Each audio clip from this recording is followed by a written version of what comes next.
Hello, gamers from around the world. This is Boxenberger, the video game enthusiast from Germany, and I would like to welcome you to today's episode of the World of Gaming. And we haven't done an episode, just the two of us, Dutch, in a long time. And so I looked at It's been a while. It's been a while, man. It has been a while. And I actually thought we have Gaming Forte on. But then I realized, man, that's next week. So next week we're going to have Gaming Forte on, and I cannot wait to have him on. But then I thought, hey, I'm not going to ask anyone because it's been way too long since we just had a chat, the two of us. Not that I don't like having guests. On the contrary, I love our guests. But sometimes it's awesome just to have a direct chat. So, man, how have you been? Yeah, I've been good. I've been good. How about yourself? Yeah, doing good. A little stressed, honestly, from work. A lot of extra hours these days.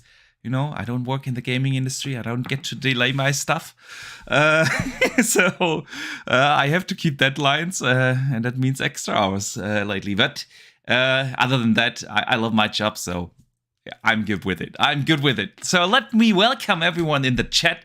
A lot of familiar names are already here, which is awesome. Welcome to you, but of course also a big welcome to everyone who listens after the fact on YouTube, on the podcast services around the globe, Spotify, Google Podcasts, Apple Podcasts. And as always, I want to remind everyone, if you do enjoy the show, either here on YouTube, we would appreciate you guys if you hit the like button, and if you listen on Spotify or Apple Podcast, just leave us a good rating if you enjoy the show. We would definitely appreciate that. But man, with that out of the way, we have some awesome topics to talk about. We will talk today about, of course, the Nintendo Direct. We will talk about Dragon Age. We will talk, again, we haven't talked about CMA and ABK and FTC and all the stuff that is happening there in a while. So we will talk about that. We will talk about something that made me really excited, Dutch. And so I made it a headline topic, even in the thumbnail, because we got an update on the next game of Moon Studios, the makers of Ori. And it's going to be awesome. And no one talked about it. I haven't seen it in a single podcast this week. So it's time for us to discuss that. We will talk about Fable. We will talk about Ubisoft Plus. We will talk about a lot of stuff. But first, it's time for the games of the week.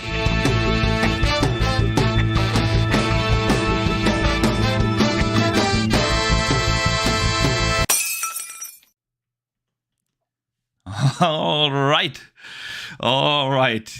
You know, the good thing is, if it's only the two of us, it's much easier to do the jingles because you know exactly what is happening when we play the jingles. But when we have guests and we play the jingles, we sit here and people notice probably already, but we can't hear the jingles through OBS. So it's only you guys that on YouTube and that can actually hear the jingles. And so it's always like 10 seconds of silence for us, and with the guests it's sometimes funny.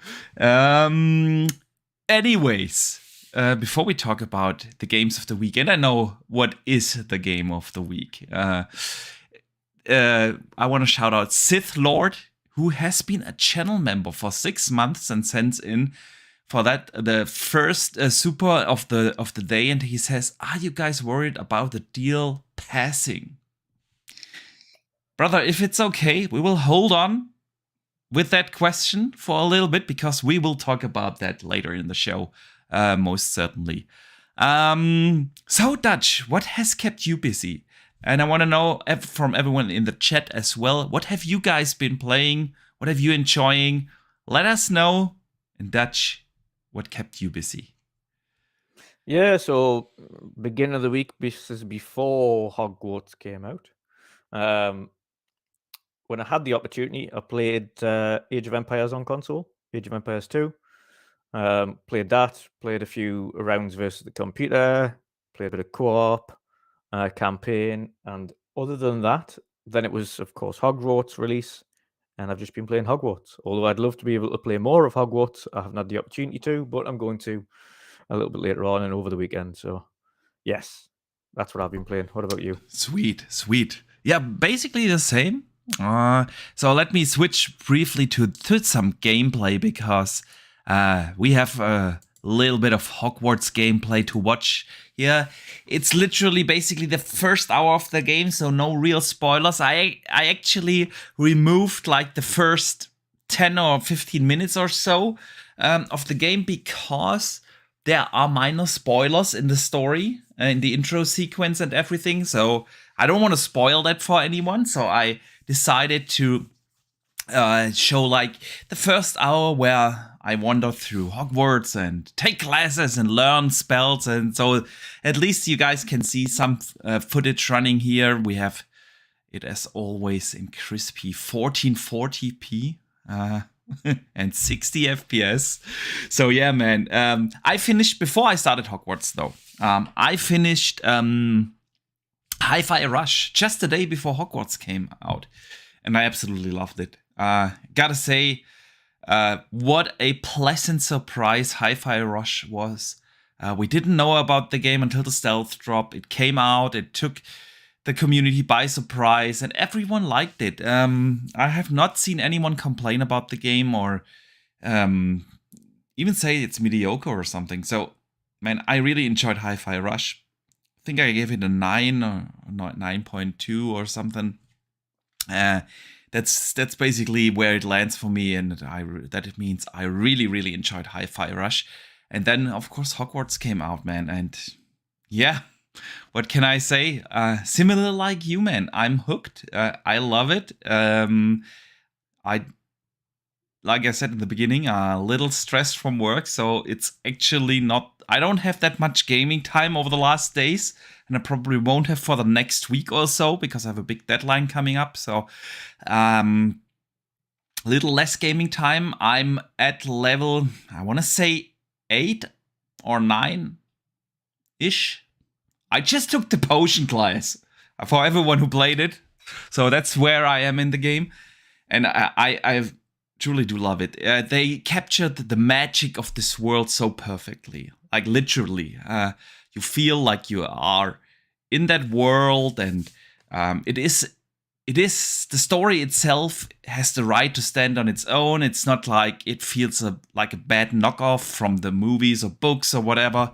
You see as the source material. Yeah, it is a story that can stand on its own. It's full. The world is full of details. You definitely feel like you are in Hogwarts. And the RPG system, it makes just sense in that game. Yeah, you are the student. You learn stuff. You improve your skills. You find loot. You grow your plants to brew potions, and I don't know. It just all makes so much sense in this world, and I love it. Let us know. Do you share the feeling? Oh, absolutely. Yeah, I'm loving the game. To be fair, it's as a fantasy game, which it is. It's the mystery of everything that you're playing in the world and exploration and having spells in order to uncover hidden secrets around Hogwarts or in the area and things like that. It makes you just keep wanting to go and explore places because you've got the ability to kind of find these secrets that in normal games would be pretty hard, but because you've got these abilities in order to kind of sneak past things invisibly or levitate things or just uncover hidden items using a spell. Yeah. It kind of keeps that mystery alive, and it makes you want to go and search every nook and cranny of the castle to find these hidden things and hidden costumes and hidden bits of gear and judging by the gameplay you've got on screen here as well, so obviously you've got different houses and things to go and explore, and of course your house and your common room is different to the house that I've got in the common room. So let everyone know, which house did you choose? Ravenclaw. Ravenclaw, yes. So I've got, and again, I'm not sure because, I would imagine we both got the same Slytherin character that you kind of talk to initially. I'm unsure whether or not he's going to turn out to be a good character to be friends with in the game, or whether or not he's going to turn out to be a bad character throughout the game. So it's a wait and see on that one. But yeah, even judging by this, though, the areas of the castle are obviously different to explore based on what house you're in as well. So I'm gonna have to go and check out Gryffindor's common room and things if I can get access to it. I visited a couple of the common rooms, except for Slytherin. I haven't been in Slytherin. I don't know where it is, honestly. I've been to the others. So I wanted to take Ravenclaw as well, but then I read the in-game description and it kind of took me off, because in Gryffindor, I chose Gryffindor because they said, like, it allows you to learn, like, super powerful spells. And there was something else, I can't remember what it was, that is the special ability of Ravenclaw. But I thought, like, nah, I wanna be powerful. I wanna, like, have the most badass spell, and Gryffindor was the house to go with. So that's why I choose them. But yeah, man, and I fully agree. It's such a fantastic world, and there's actually, on the technical side of things, I think this game is very unique. You guys can tell, yeah. Set your player to 1440p to actually see how good the game looks. But the thing is, I can't remember a console game where you have that many graphic options in game. I don't know about you, Dutch, but I can't think of any game that has on consoles as many graphic options. You have like 4 different modes you can play in. You can play in fidelity with ray tracing, in fidelity, in performance mode, in balanced mode, in ultra high performance mode. So there's 5 modes you can choose from. But in addition to that, you have like 6, 7 other options. You can uncap the frame rates. Yeah, you can turn off the motion blur, the chromatic aberration. You can turn off depth of field. You can turn off so many things in this game. And that in combination with the different modes, I don't know. What do you make of this? Can you think of another console game that has that many graphics modes? Not one that I can think of on the top of my head. There has been games with few graphic options, but I don't know whether or not they've been like as many graphical options as you can choose, including being able to turn off the locked frame rate. I haven't seen an unlocked frame rate plus performance mode plus.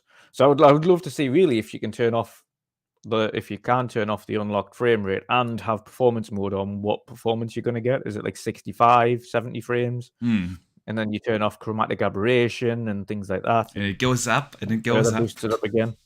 Yeah. So what mode are you playing on? Which setting are you using? On the Series S, I'm using fidelity with chromatic aberration and unlocked frame rate. Okay. So the chromatic aberration and things, I've left motion blur on, but the other 2 options I've turned off, and also unlocked the frame rate. And on the Series X, I've actually got performance mode on. Different again, but that's a 60 hertz TV. This is a 120 hertz monitor. So yeah. So and this has got VRR. The TV behind us does not have VRR, so it makes sense to have like a performance mode on that one. And again, it's more chilled and laid back on that one, so it's not up close and personal. Whereas this one's a bit more up close and personal, so I can see the details a little bit more finely. I understand. Oh man, I played around so much. I've spent at least an hour, if not more, switching back and forth with the different modes and the different settings and everything. I do that with every PC game as well. And I just realized how much I wish we had that in every console game. Like, what's the problem? All these games, every console game we have comes out on PC anyways. And on PC, you always have these options. And why do the devs not give us these options on consoles? I really don't understand it, because even if you screw things up, there's always the set to default button, and everything is back to the way the developers wanted it to be on console. So yeah, man. So for everyone, let me briefly elaborate. I told you that yesterday, of course, already. But we have probably a couple of listeners that haven't heard my findings yet. So when what I play on is, of course, a VRR screen. So if you have VRR, the game allows you to do something really beautiful, because what most people don't know is that VRR doesn't work with every frame rate. So if a game runs at 30, VRR doesn't work. Yeah, VRR kicks in, I think it was at 42 or 45 frames per second. Everything below that, you can't do VRR. So you have to hit that target. And if you play the game on balanced mode, it runs actually at 40 FPS. So even though I've seen a lot of people say, oh, balanced mode, fantastic with VRR, VRR doesn't matter there. What matters is that you have a 120 Hertz monitor that actually allows you to run games at 40 FPS, not 30 or 60, but 40. So, but now the beautiful thing about this game is you can uncap the frame rates. So the Xbox always will try to hit the highest performance it can get in that mode. And if you play on balanced, it gets barely above 40. But now you can turn off the entire filmic shit. You turn off chromatic aberration, and the game looks then actually better and saves GPU performance. You turn off film grain. It looks better, sharper, much cleaner, and you save GPU resources.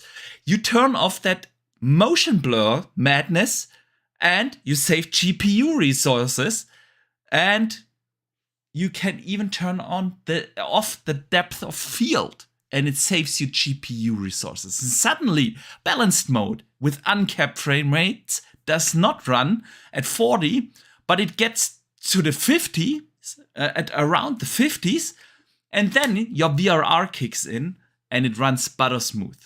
So the footage you see here is still in balance mode, but at 40 FPS.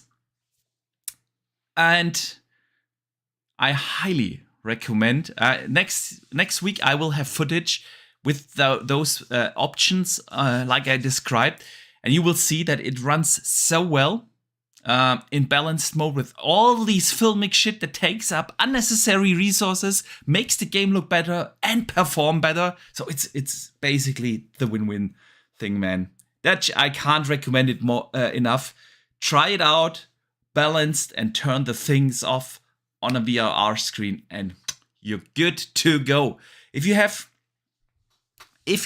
any questions, guys, in terms of if you don't have a VRR screen and which settings you should use when you play in fidelity mode or performance mode, just hit me up. I can give you some recommendations how to optimize the game on console so you will get the best out of it. So definitely I recommend that.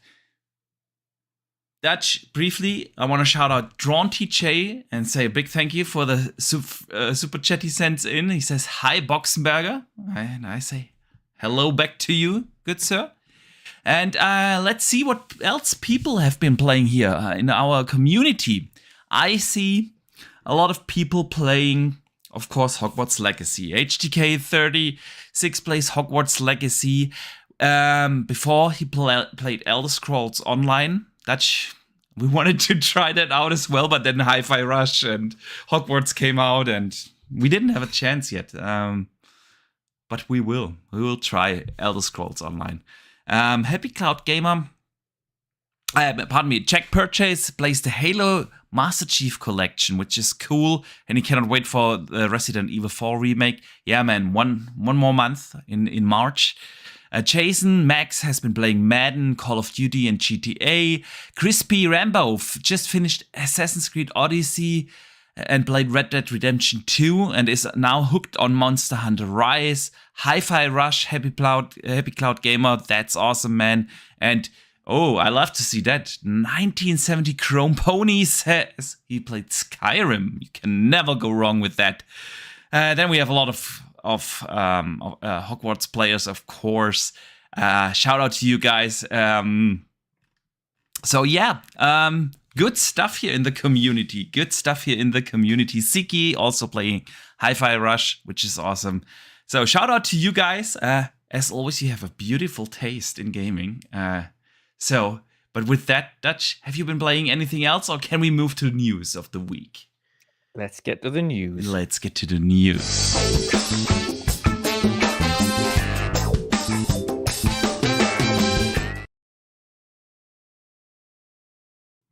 All right there. Quite a couple of things happened, man.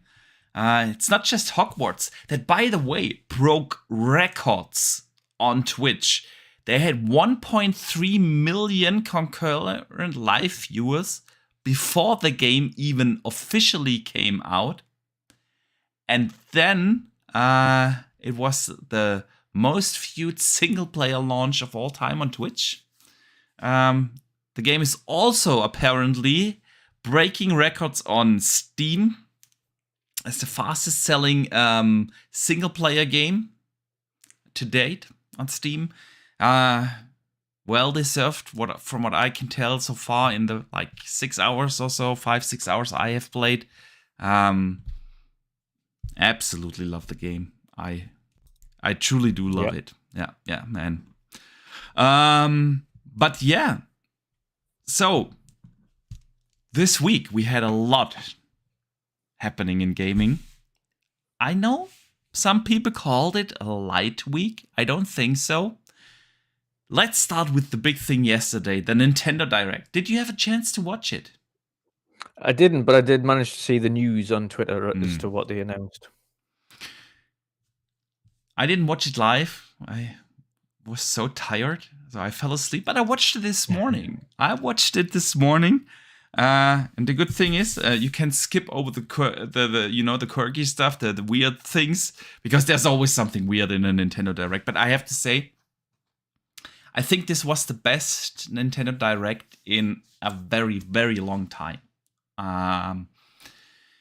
They had a massive blowout of announcements and games and a shadow drop. Man, shadow drops, dude. They seem to be a thing now at these show formats. So let me give you a highlight of the things. Of course, the shadow drop I was referring to was Metroid Prime. Came out during the show on the digital storefront, and it comes out in physical in March as a physical copy. So yeah, I mean, you could argue, okay, of course, Nintendo always brings out the remasters and remakes and everything, but people have been asking for Metroid Prime on the Switch for a long time, and it's out now. So what do you think about this? I mean, it's certainly a very big step up as to what it looked like originally. So in terms from a visual standpoint, it certainly looks good. It's a first-person shooter Metroid. So it certainly looks interesting. The price point is okay. It's like $40 or something like that. So it's not bad pricing. Like I said, it looks good. It's not something I'm going to pick up personally. I know you might. But yeah, it certainly looks good. I mean, overall, it seemed like they had an abundance of good games, of course, and then we've got the bigger one that we'll speak about as well that they announced. But yeah, Metroid certainly looks good. It caught a lot of people by surprise. They were super happy for it. So the one thing we're going to have to take away from this, though, is I don't think it sets a precedent that we should be expecting shadow drops every showcase. Like, I've already seen the thing that what's PlayStation going to do? Likely nothing. Do not expect a shadow drop from PlayStation. Like, don't just expect every time that there's going to be shadow dropped games all the time. It's not likely. Yeah, I think a lot of the reason both of these companies have got these shadow drops is these are games that have probably been delayed for a bit. They've been sitting there. They are ready, and instead of doing this, like, oh, we're going to wait months to release them, even though they're ready. Yeah. It's like, well, it's ready, so we may as well just drop it now. It's like, and then free up the schedule, and then we can talk about other things that are coming up. And that's pretty much precisely what Nintendo have done here, because of course they've got another massive game coming out this year as well. Oh yeah, with Zelda. We get to it in a second. First, I need to shout out Mr. M in the chat. He says the physical for Metroid Prime comes out in February 22nd. Is that true? For some reason, I typed in 2nd of March here in my notes. But I might be wrong here and then just screw things up. It happens. So if that's the case, sorry. And yeah, Dutch, you're right. People shouldn't expect the shadow drops, although it does have a nice touch. That is the second beautiful shadow drop. And you're absolutely right. I'm going to pick it up, but I'm going to pick it up in physical. And it's so weird because I've been a digital-only guy for way more than a decade now. I can't remember my last physical game I bought on... I've checked as well, by the way. It is February 22nd. Okay. Thank you. So, my bad. I think that might have been the original rumored release date. Could be. And a lot of places haven't changed. Some reason. I typed down the notes during a meeting today, so I was a little distracted. My bad. Anyways, I'm gonna pick up the physical because you know what? Nintendo, and I have to call them out for that shit, is they have the most weird digital rules here in Germany. When you buy a game in the digital storefront, you can only download it once to your device. So when I get a second Switch and I log into my online account, I cannot download the digital game I bought. It's not linked to your account, it's linked to your console. You know what I mean? Yeah. And that's the reason why I don't buy digital games. On the Switch, and I've been literally I haven't bought a physical game in on Xbox or PlayStation in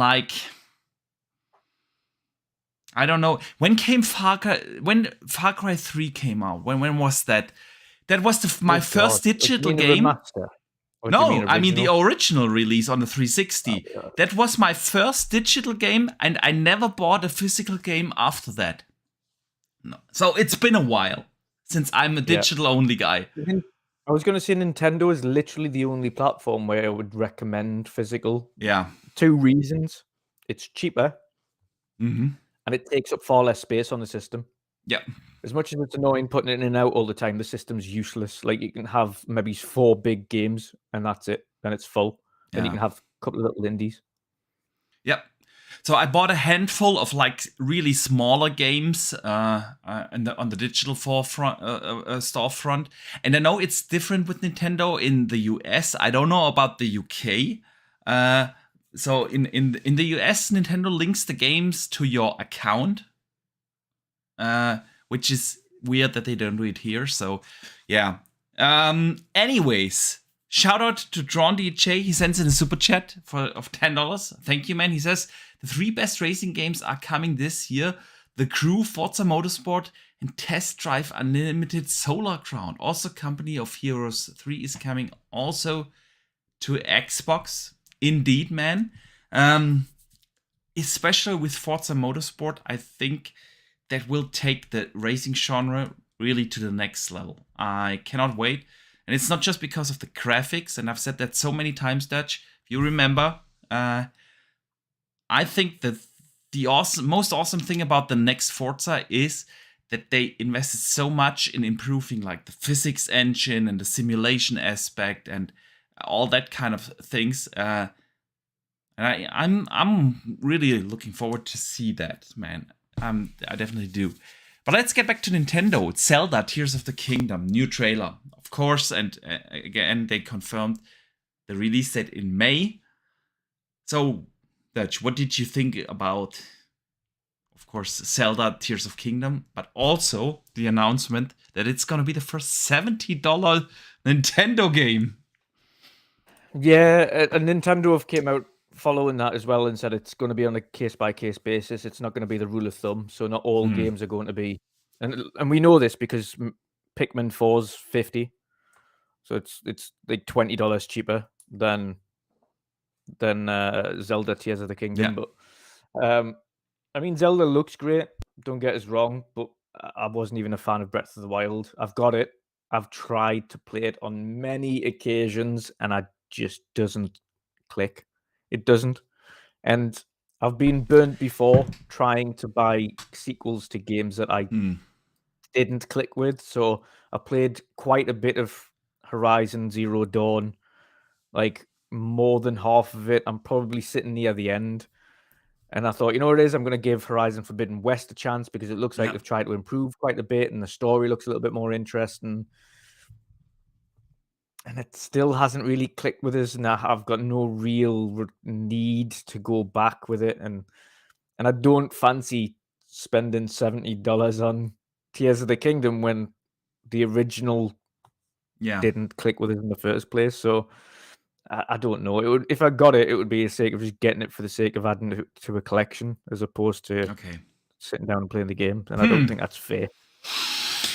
Ah, man, I'm with you on Breath of the Wild. Listen, I like Breath of the Wild. I did. Did I think it was a masterpiece like everyone made it out to be? Absolutely not. It was a good game. So I'm definitely looking forward to playing the sequel, which is probably also a very good game. But the thing is, what Breath of the Wild didn't capture is the feeling of Zelda. You know, they had like 3 main dungeons. They didn't have any of the Metroidvania kind of things. You know, when you have like, if you look at a game like Ocarina of Time, which is probably, along with A Link to the Past, the best Zelda, those are kind of like Metroidvania semi-open world games where you have like, you can't enter the dungeons in any particular order. You have to do the first dungeon because you get like, I don't know, the bombs in that dungeon to be able to progress to the next one. And that's just something that Zelda does. It's a Metroidvania kind of game. And Breath of the Wild didn't have that. Then they had like the attempt of making an interesting open world. But what was actually there is like you spent half the game cooking stuff. Unnecessary. You spent way too much climbing things, figuring out how to get from point A to point B, things like that. And then they had like these riddle dungeons. They were cool. I agree. They were cool. But that's it about the open world. So when people said like, oh, it's a crazy open world, you can climb everything. You could do that in an Assassin's Creed game like 15 years ago. So I didn't think that was like the highlight of the game. So Breath of the Wild was still a very good game, but it wasn't a good Zelda game. It's not even in my top 5 Zelda games. There were no magical moments. Like, you know, when in A Link to the Past, you enter like the dark forest and you pull out the Master Sword and suddenly everything goes to hell and you are in that dark world. Those are legendary gaming moments. In Ocarina of Time, when you went into the chapel and you pulled out the Master Sword, you know, those were the Zelda moments that I'm still getting goosebumps talking about those moments. And there was not a single moment in Breath of the Wild that had that. So it was still I think what took away from it was the fact that weapons broke. Like, I don't understand why that would... Dude, why? Why? There's no need for it. There's no need for that kind of hardcore RPG element. No, not at all. Not even close. That's what it is. It's hardcore RPG. That's Oblivion territory, where you've got to repair things and fix things all the time and stuff. But then you have to design the game in a different way. Zelda was never a hardcore RPG. Zelda was like as you mentioned originally, like a Metroidvania-esque game Yeah. and an action adventure game, now turned into an RPG with breakable weapons, breakable shields, breakable armor. Yeah. The one thing you could praise it for is the mechanics of the game and being able to do so many things with the game that did push the envelope forward mechanically for the game, with its like gravity and things like that, where you could kind of fire things across the map with yourself on it and Yeah. get to certain locations. That to be applauded, but the rest of it, so many things that put a lot of people off. A lot of people might have enjoyed those segments, but for me, especially the Master Sword, like that even that is breakable in the game. Like, why? Yes, why?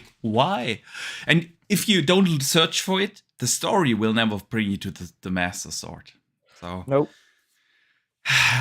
man, yeah, no, too much negativity because it was still. I thought it was a good game. I just didn't think it was like on the top level that we are used from some of the Zelda games. Like. So my favorite Zelda games, are of course Ocarina of Time, and A Link to the Past, but I also really enjoyed like Majora's Mask, Wind Waker. I enjoyed Twilight Princess. I really think that I would love to get a Twilight Princess remake. Honestly, I would buy that in a heartbeat. There were so many good Zelda games over the year.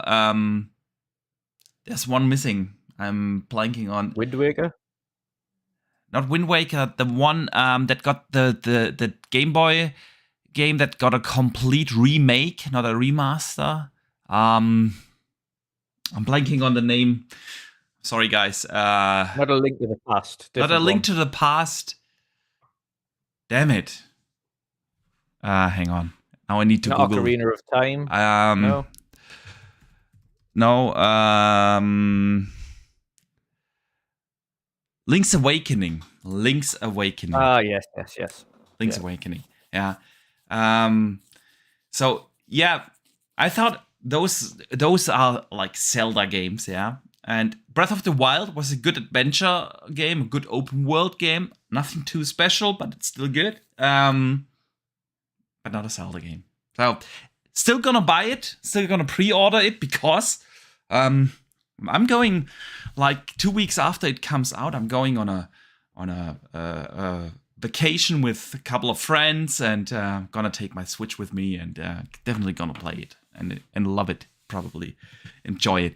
Sith Lord sends in a $2 super chat. Thank you, man. He says he just pre-ordered the Zelda Collector's Edition for $130. Dude, that's awesome. It does look fantastic. But have you seen the Collector's Edition, Dutch? I have. They do very good collector's editions. You've got to give Nintendo that. They do. Yeah. Always do, to be fair.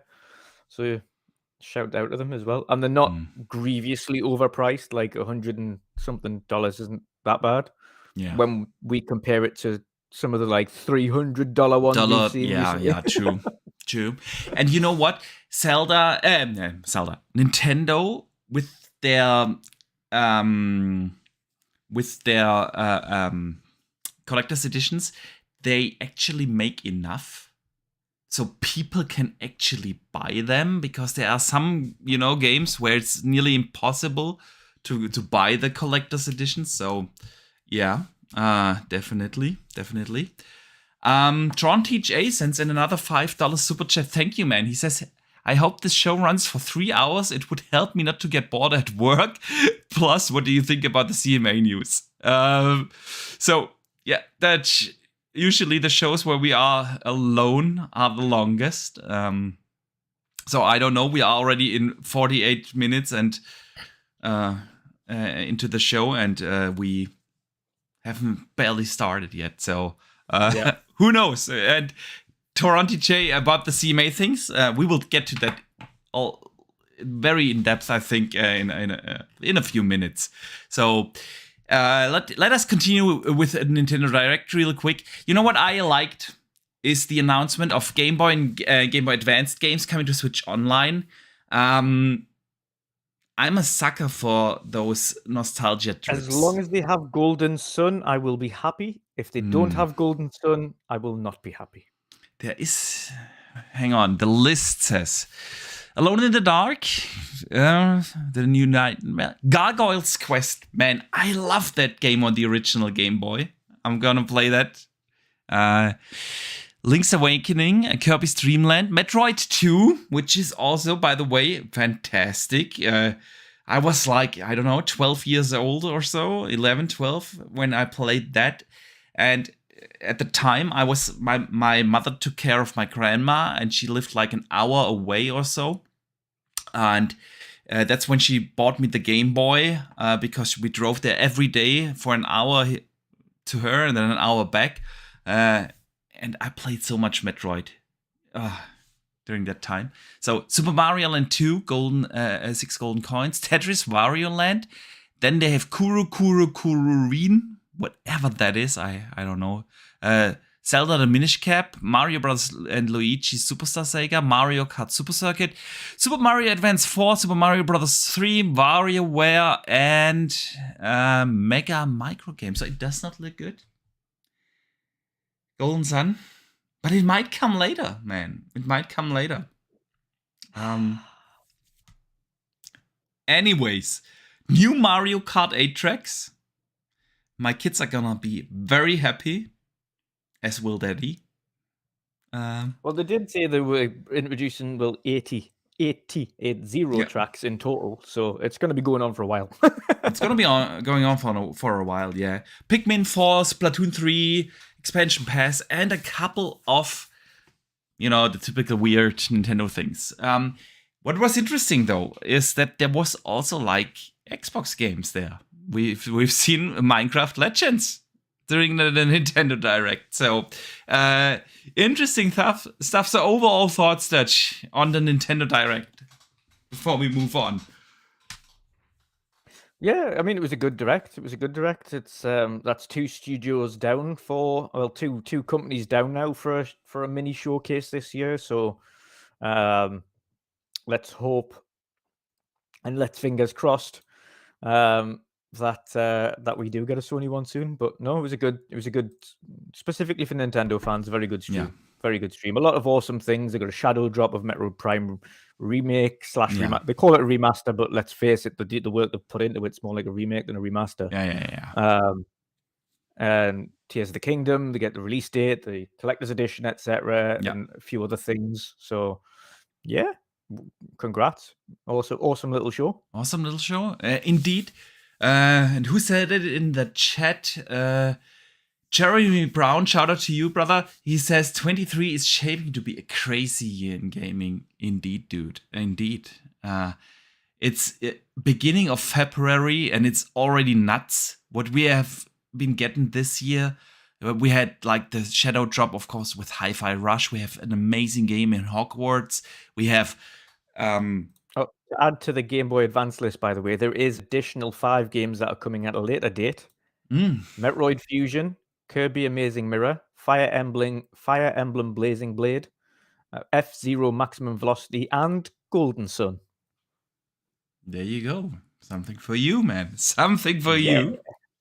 No, good stuff. So we got like an awesome Nintendo Direct with Shadow Drop of Metroid Prime, which has been asked in the community for a long time, and I'm glad they have it now, and I will definitely get it, but I will buy it physical. So yeah, man, good stuff so far. The year is fantastic. We had like Dead Space came already out, which I haven't played it yet, but I will get it on a sale. We have so much awesome games coming up, and it's really just the beginning. It's 23 is crazy, dude. You know what else is crazy, Dutch? It's insane. Like again, the port of Age of Empires 2's been brilliant. Absolutely. GoldenEye. GoldenEye was a cool little addition. Yeah. Not that I want to play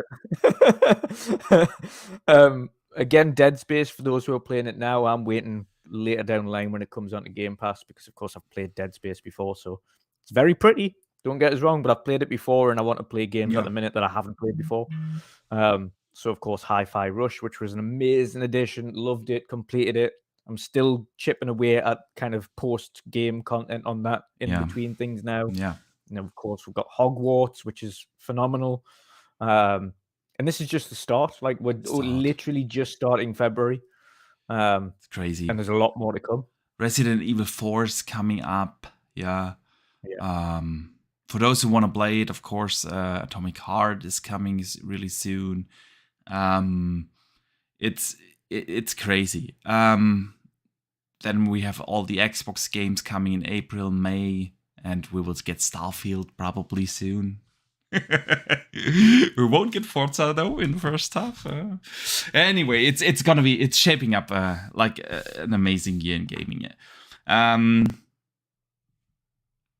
On a side note, Dutch, you're a fan of music, right?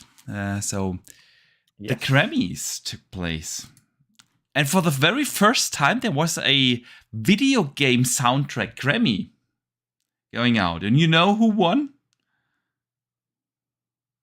Assassin's Creed Valhalla won the first video game soundtrack for the Dawn of Ragnarok DLC score beat, and it beat out 4 other nominees. I'm not kidding. I'm serious. Dawn of Ragnarok DLC from Assassin's Creed Valhalla won the very first video game soundtrack Grammy. You know, it's never a good sign when you do a podcast and you're speechless. So should we just move on? I don't understand how it did over some of the games we know have better soundtracks. Yeah. Like, I don't understand how Metal Hellsinger didn't win that one just for the bespoke soundtrack they created. Listen, I like Valhalla. I'm not on that bandwagon where everyone is hating on Ubisoft games. I like Ubisoft games. I stand by that. I like Valhalla. I loved Valhalla as well. I appreciate it. A lot of people didn't, but I loved it. And the Dawn of Ragnarok DLC actually was great. I really enjoyed it. The story was fun. It was good pacing there. Couple of interesting. But I wouldn't say it like the soundtrack was not memorable. Not at all. Like the graphics, yeah. Like they have an incredible color palette there, and the art style and everything. But the soundtrack, like you said, I don't know. Which soundtrack stood out last year for you? Specifically Metal Hellsinger. Specifically. I mean, out of every game, that's the one that went out of their way to get some of the best metal bands and metal singers in the world to create a bespoke soundtrack for their game that was available to stream as you wish without any repercussions from the copyright lords. I mean, that's going above and beyond to create an awesome soundtrack, and all of the tracks were absolutely brilliant. Like, I don't understand how that, like, it makes no sense to me how that didn't. I'm sure it got nominated as well. So I don't understand how that was beat out by. Like, there mustn't have been metal fans, but I don't know. Metal Hellsinger would have been a good choice, definitely. I would also say like a Plague Tale Requiem that really stood out. Absolutely, and again, this similar circumstances. They also made sure that soundtrack was completely streamable, so that you wouldn't get it by copyright. And again, an original score. Definitely. Siki in the chat says, shout out to you, brother. Hi-Fi Rush and Starfield will be nominated this year for soundtrack.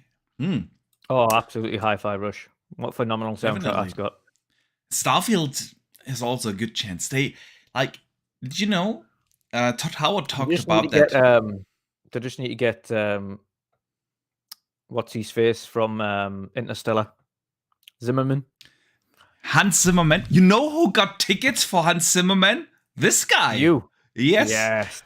Actually, my wife got them. But because it was like sold out everywhere. He's on tour this year, Hans Zimmerman, and he's really sold out. But my wife knows the guy, and who knows the guy, and then she was like, and she got us 2 tickets, and we're going in May. I think in May we have tickets for Hans Zimmerman. I can't wait, man. That's what Starfield need to do. Hans Zimmerman, think Interstellar soundtrack. Oh yeah, come on. Awesome, man. I know. But Starfield, we have heard the score on it, actually, the main theme. And you remember that interview with Todd Howard where he talked about that? And I did not know that they actually at Bethesda, one of the first things they do in a game is the score, is the soundtrack, because they want like everyone in the team, in the development team, have like the same mood for the game. So he talked about how they did that as well, for instance, with Skyrim, yeah?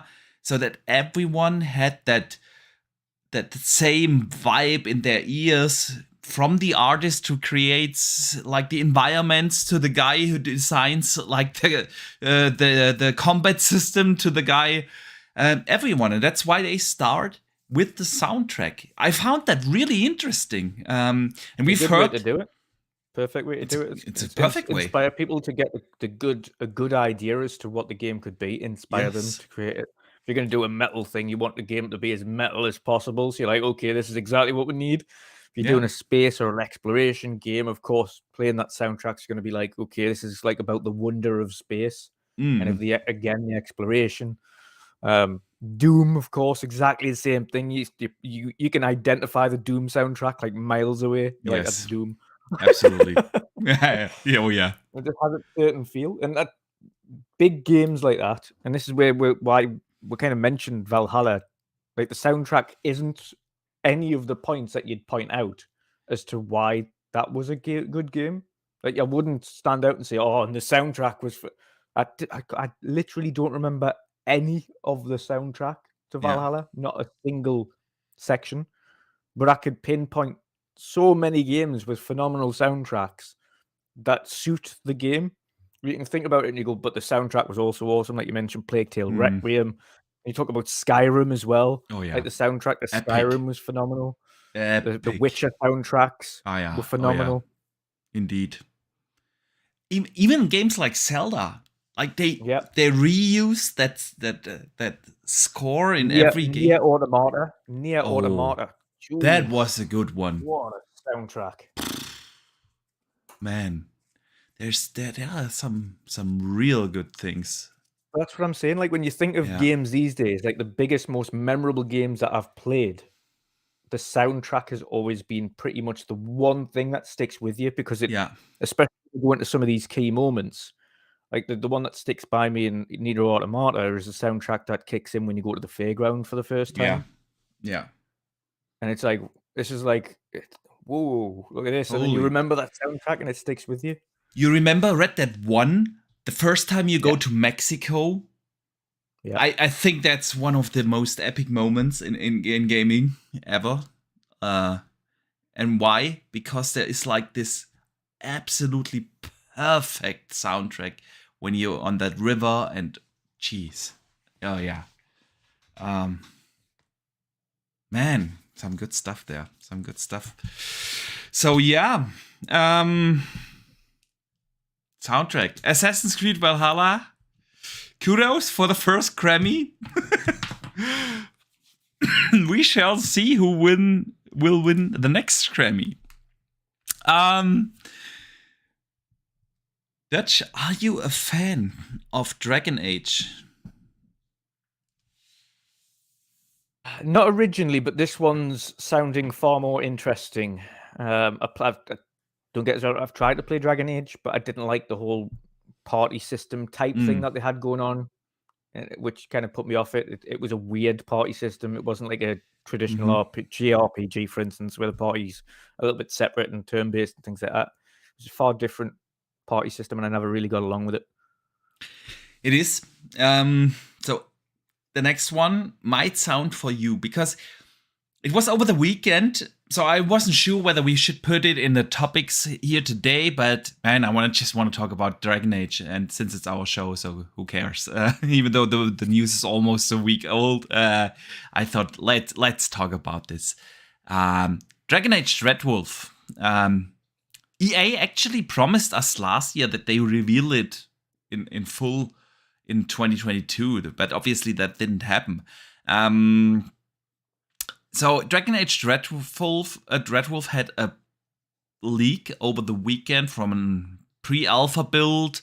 A couple of minutes of gameplay leaked. And there was quite some interesting discussions around this. Because, of course, the die-hard fans didn't like what they saw. Because exactly of what you mentioned, the party system is apparently removed. There was no indication in the gameplay we've seen, and we've seen people like Tom Henderson came out that yes, you won't be able to control party members directly, and that was always part of like Dragon's Age's DNA. I agree with you, Dutch. I really like Dragon Age. I have to say that.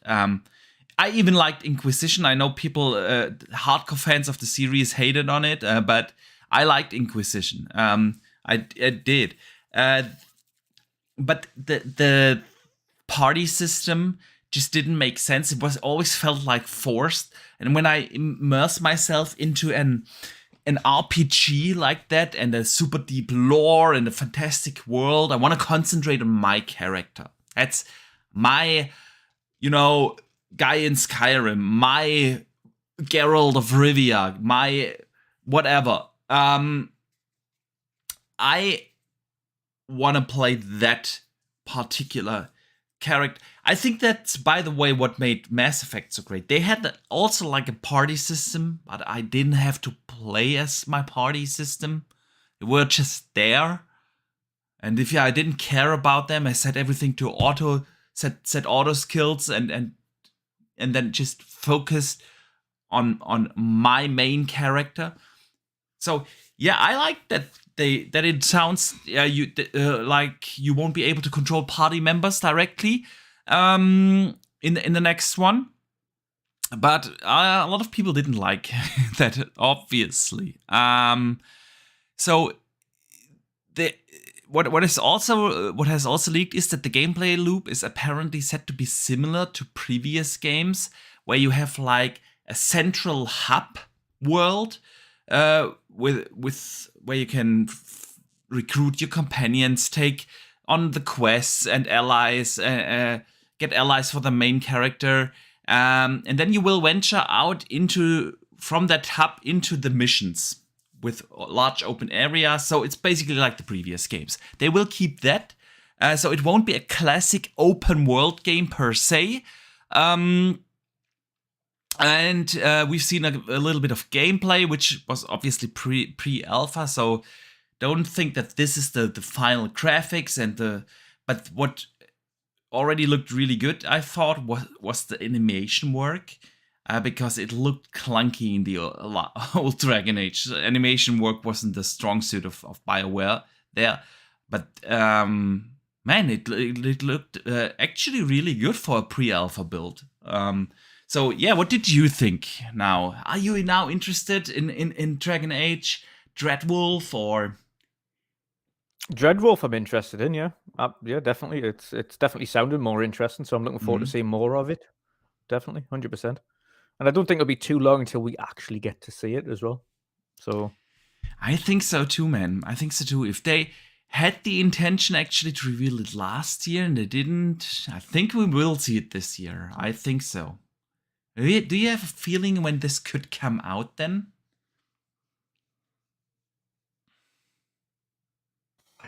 It's a toughie.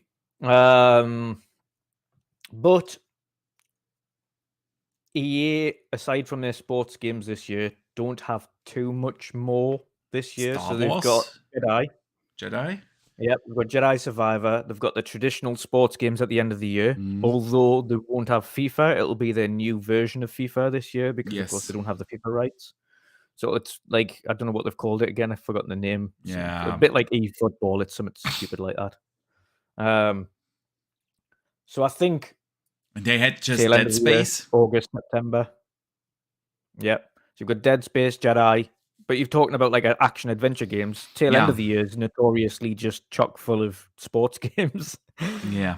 or racing games if they've got a Need for Speed to drop. Of course, they've only just released a Need for Speed, so we won't have another one this year. So yeah, it'll probably be tail end of the year, maybe it's August, September time. Yeah. You never know. We could be miles out. It could be much further out and be next year or something. But I don't think so. I think honestly, it's been in production for a while. When came Anthem out? When was it? 2018? Oh god, that's maybe it's 2017. 17? I think so. Hang on. Anthem came out. No, dude, that was 19. Was that 19? 22nd February in 2019. First release date. Is that it? Apparently. That's... Now I have to restructure my argument, because I was about to say, I was like, if it was 2017, it's been 6 years, but obviously if it's 2019, it's only 4 years since Anthem. So I would say then we will probably look more towards a 2025, 24, 25. I don't know. Damn it. I was looking forward to it. I can't remember it coming out the same month as Metro Exodus. Me neither. I thought it is way longer. Yeah, same. That can't have been February 19, surely. Yeah. Wikipedia must be wrong. It's Google as well. Google's saying exactly the same thing. 22nd of February. Yeah. 2019. What? Dude. Now I'm frustrated. I was like, man, I hope that's just right. But it could also be like early 24, which would also be still fine with me. But yeah, man. That you know what's even worse? That means that the next Mass Effect is probably even further out, because that comes out way past. Even though I know they have 2 different teams, but there will be at least 2 years of a gap in between Dragon Age and a Mass Effect, at least. Oh, damn it, man. All right. We shall see. At least it could be that we see the game earlier than that. Definitely. All right, let us talk about a couple of super chats that came in. Tron TJ sends in $20. Thank you, man. He says the best game soundtracks in games, in my opinion, are the 3 MechAssaults. They had music like Getting Away with Murder by Papa Roach, and Halo 1, 2, 3, and Need for Speed Underground 1 and 2. Yeah, man, Halo, especially out of this list, I would definitely agree on Halo. Breaking Benjamin, man, in Halo 2. That was awesome. Man. But yeah, Need for Speed Underground, they had also pretty an epic score there. Definitely. Good shout, man. Good shout. And he follows up with a $5 super chat and says, hey, I'm free next Thursday if you guys want me on as a guest. Yeah, man, let's talk in the DMs. We have a guest scheduled for next week, but I'll hit you up in the DMs, brother. So there we go. Man, let's get to everyone's favorite topic, and that's Activision Blizzard and the CMA. We haven't talked about this on the show for a while now, because there have not been like substantial progression in the whole thing, and you know, I don't know. Eventually, I grew tired of it as well. I know you were tired of it way earlier than me, and I always thought like ABK, yeah, it gives you a peek behind the curtain of how deals come to be, but at the end of last year, I was also a little burned out. But so this week, I actually thought, hey man, now we need to talk about this again because something substantial has happened. This time in the United Kingdom. In Dutch, maybe you can tell us what are you guys thinking over there? I don't know. I don't think they're thinking anything, to be fair. Yeah. Some of their points were a bit baffling, but it does show that they're not going to block the deal. Which is the major thing to take out of this. Like, is ignoring the wording because the wording's ridiculous. Yeah. What it does show is that they're now looking at remedies, which means the deal will pass, and certain wording in that, despite looking at structural changes, which they've also stated if these are impossible to achieve, we'll look at other remedies, which is primarily, of course, Microsoft are never going to look at divesting COD or any of the studios or part of the business or all of the business, which is some of the structural remedies they've suggested. Let's catch people up in case someone hasn't heard it, so that we just know everyone what actually happened this week. So the UK regulator, the CMA, they suggested that Call of Duty could be removed from the Activision Blizzard acquisition. In their provisional conclusion, they said that the deal could harm UK players. They have suggested that a partial, and I have never heard that English word before, so I'm not sure if I'm pronouncing it correctly, a partial divestiture, whatever that means. I'm just reading the quote here, of Activision Blizzard would be a solution in order to approve the decision. That could mean three things. They could sell off the business that deals with Call of Duty from Activision Blizzard. They could sell off Activision as a whole. Or they sell off both the Activision and Blizzard segments. The CMA's other given possible solution would be the prohibition of the merger altogether. They said, and now the CMA is collecting like proposed remedies and interests of all parties involved until February 22nd, and responses to its provisional findings will be published on March 1st. The final report is due by April 26th. So, now Dutch. You said that is actually a good thing. So, please elaborate on that. Yeah, so if it was going to be an outright block, they would have already made that decision. It wouldn't have been the case of these are what we sing and these are remedies. They wouldn't point out the remedies if there wasn't a remedy to be had in the first place. Yeah. They've also essentially noted if the structural remedies cannot be achieved because they are kind of, should we say, too great a loss to this particular merger, then they would look at either access remedies or behavioral remedies, both of which Microsoft and Xbox can easily attend to. So access remedies are essentially the contracts that they've provided to Nintendo, Steam, and PlayStation for 10 years guarantee of Call of Duty.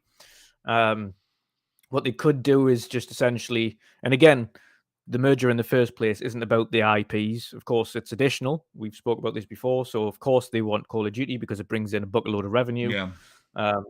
As goes the rest of the IPs, of course, they are very important.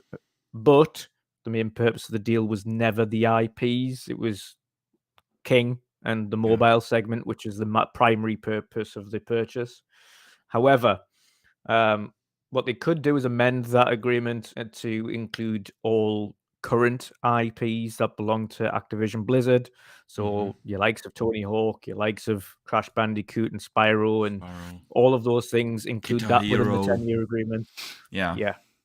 So they can essentially say, listen, none of these current IPs will never not be available to other platforms. So if Call We're of not going to Duty, take them away from other platforms, basically. Yeah. they'll always be there. We guarantee this at least for the next 10 years minimum.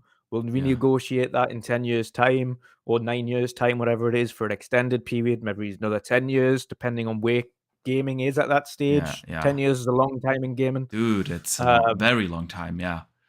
And then, of course, they can agree, and I'm sure Sony, Nintendo, and anybody else, any fresh IPs that any of these studios create that are none of these historical IPs are exclusive. It's the same applies for the likes of Starfield and things like that. That's a brand new IP, which is why it's exclusive. Indiana Jones is a brand new IP, which is why it's exclusive. Elder Scrolls is still up in the air. We don't know what's going to happen with that one. Elder Scrolls 6, it could be exclusive, it could not. We don't know yet. Yeah. But the likelihood is, of course, as it could be, with it not having an actual dedicated player base specifically for that one game. But the likes of Call of Duty and things like that, they could just offer those as remedial access remedies. Yeah. On behavioral remedies, it would be a case of, again, similar circumstances. Okay, we again guarantee to offer the same parity across all of the consoles where applicable. So bring Call of Duty to Nintendo, for instance, you're never going to be able to do technical parity. So, so of course, I don't think they would care. But that's more for PlayStation's benefit.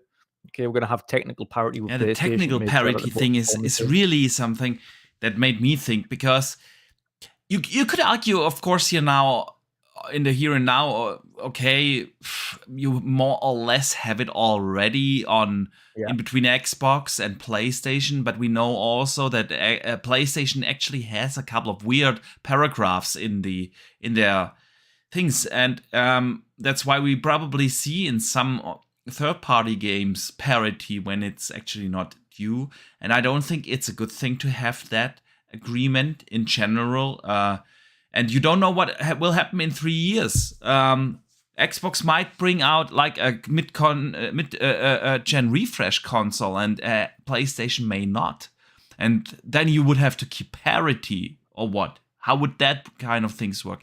What is if in 6 years Microsoft decides to bring out like a total badass premium super duper next gen console that costs like $1,200, and PlayStation sticks with a classic $500 to $600 dollar console price, and then would you have parity then?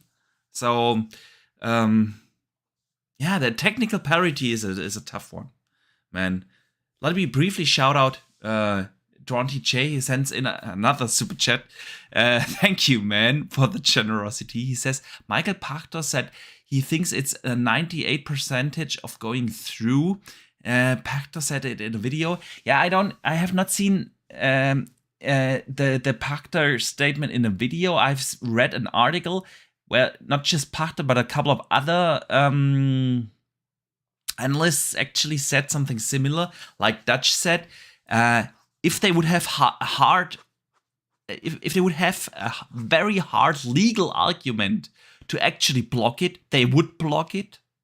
But since they are looking for remedies, it looks like they don't see this as a legal case, and they just want to put pressure on them. That's why they are open for remedies. Because if you know you would win in court, you wouldn't do it. You wouldn't look for remedies. You would just block it. So yeah, I cut you off a little bit. You were at technical parity. Go ahead, man. Yeah, so I mean, primarily as mentioned, and this is going to be the same, and I think it's been reported by a number of kind of lawyers in the industry that deal with mergers and acquisitions. And they've all said pretty much the same thing as well. This is looking more along the case of, at this moment in time, all three of the major markets are kind of vying to be the first to get remedies concluded with Microsoft, and get that kind of one-upman as to who can get these remedies first and who can claim to have sorted the deal first. Between the FTC, between the CMA, and then, of course, Europe. Now, The FTC have got a little further deadline to get this concluded. So it's going to be kind of April, May by the time the FTC gets it sorted. Yeah. Whereas we have a deadline of the 22nd of February from the CMA to have remedies. So a much shorter deadline, which is obviously them vying to get a conclusion sooner rather than later. And Europe, of course, over the next few weeks, will start hearing their reports as well. Primarily, of course, at the end of the day, it is at a stage now where they're actually discussing remedies. They did stipulate in the report as well that they know that Microsoft have offered the 10-year contract to the companies, and the wordage used by that is during our investigation, Microsoft told us it has offered to enter into new long-term agreements with Sony, Nintendo, and Steam to supply them with COD post-merger, whether some form of supplier license agreement might satisfactorily remedy our concerns in gaming consoles is something we will consider as part of our remedies process rather than in the competitive assessment. So what they're saying here is this assessment right now is competitive. So whether or not this is anti-competitive, and then they discuss the remedies process. So it could very well satisfy them on that front. On the second section of that, they said on the basis we provisionally conclude that the merger may be expected to result in SLC in gaming consoles in the UK as a result of vertical effects, the form of input foreclosure. So it's a case of essentially saying what they've already offered could already be enough. Yeah. But we haven't discussed it yet, so we're going to discuss it now. It's essentially. Yeah. Go on. You're right. That's exactly what it sounds like. To me, that is. I don't know how the legal system works, let alone in the UK, but isn't that weird? Because the 10-year offer has been on the table for how long now? 3 months, 4 months, something like that. It's nothing new. It's really nothing new. So why didn't they just look at that offer already? Kind of just to add on to this, actually, just as I was talking there. So the wording is well used. CMA will generally only use behavioural remedies as the primary source of remedial action where divestiture and or prohibition is not feasible. Or the relevant costs of any feasible structural remedy far exceed the scale of the adverse effects on the SLC. This is what I'm saying about the fact that divestiture and or prohibition is not feasible in this circumstance, because essentially what they're asking is either give up Activision Blizzard, give up Activision or Blizzard, and give up COD. Yeah, it's not feasible to do any of those three. So of course they're going to be going into behavioural and access remedies then. Yeah. So it says behavioural measures will preserve substantial relevant customer benefits, RCBs, that would largely be removed by structural remedies. Yeah. At this stage, the CMA considers that certain divestitures and or prohibition are in principle feasible remedies in this case. The provisional SLCs are not time limited, and while RCBs have not yet been assessed in detail, evidence on efficiencies received to date does not suggest RCBs might be substantial. But again, they haven't discussed them as yet, so they don't know. Yeah, and that's so weird. Why didn't have? Why do you need months? I mean, I get that when you screen like millions of documents and everything in a court trial and things, that this takes months to prepare. I get that. I don't get why you can't check that argument that is on the table for months now for a provisional finding is what they called it. So I don't know. I just don't know. Tronty Chase, and to kind of give it more credence here as well, there was another large one that was going through recently. I've forgotten the name of it now. It was the Meta one that went through recently with the CMA. Yeah, that was passed in the end. Yeah, and they had far more issues with that than they have with this Microsoft agreement. Yeah. And didn't that go to court? It did on the FTC, I think. On the FTC, yeah, right. So So yeah, I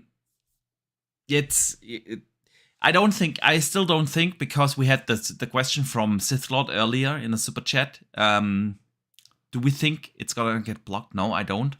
I think the logic of the likes of Michael Pachter, even though I'm not a big fan of his, and a couple of other analysts that have put out, like, and you said it as well earlier, Dutch.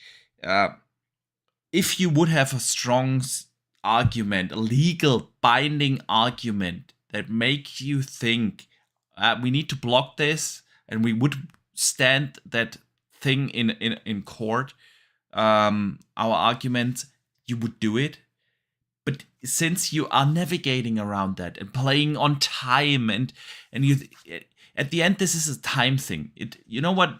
This is how it feels to me. It feels like the CMA, they just don't want to lose their face right now, and they play on time. And the longer this takes, the more likely Microsoft is going to take up a remedy, because they just want it to be over as well. They want to move on and be able to act as a company again, because the Activision Blizzard thing is like blocking Microsoft from, or at least the Xbox division, from doing anything right now. And probably even the bigger company in Microsoft, if Microsoft wants to go out and, I don't know, buy another company for $20 billion or something, and a cloud thing or whatever, yeah, that would also impact have an impact, because the entire thing is not about Xbox. The CMA is not in there and scrutinizing everything because of Xbox and gaming. This is because it's Microsoft, one of the biggest tech companies in the world.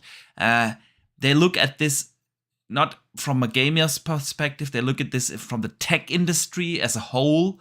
And it's one of the biggest mergers ever in the tech industry. There's only like a handful that have been in this on this level and this scope. So I'm not sure if this deal is really just about gaming. Then there's, of course, the player of Sony in there, and while I just don't think, honestly, I know it looks from the way how the gaming industry is reporting on this, it looks like a CMA is paying very close attention to what Sony is saying. I don't think they are dumb. Those are professionals at the end, even though sometimes it doesn't look like it. So they know that, of course, the market leader and the biggest competitor to Xbox will argue with everything they got against this deal. Of course, a CMA and an FTC and the EU, they all know that. But then, so I don't think that they pay too much attention. They look at their statements, of course, but it's not a surprise that they argue against this for the CMA. It can't be. Just from a professional standpoint, I think it's impossible. But then weird things like this come out, where we all know this is not about Call of Duty, and they have already publicly announced months ago, hey, we gotta keep Call of Duty there. And then their proposal is, hey, just don't get Call of Duty. You can have King, you can have Blizzard, but you can't have Call of Duty. It just doesn't make sense to me. And I mean, final one of their sections here is that, obviously, to kind of summarize CMA, says in most CMA mergers investigations, a detailed assessment of remedies begins only after provisional findings, where the CMA provisionally concludes that a merger gives to an SLC or SLCs, while the CMA's guidance notes that merging parties have the option to engage in discussions about potential remedies before provisional findings, without prejudice to the question of whether the merger gives rise to an SLC.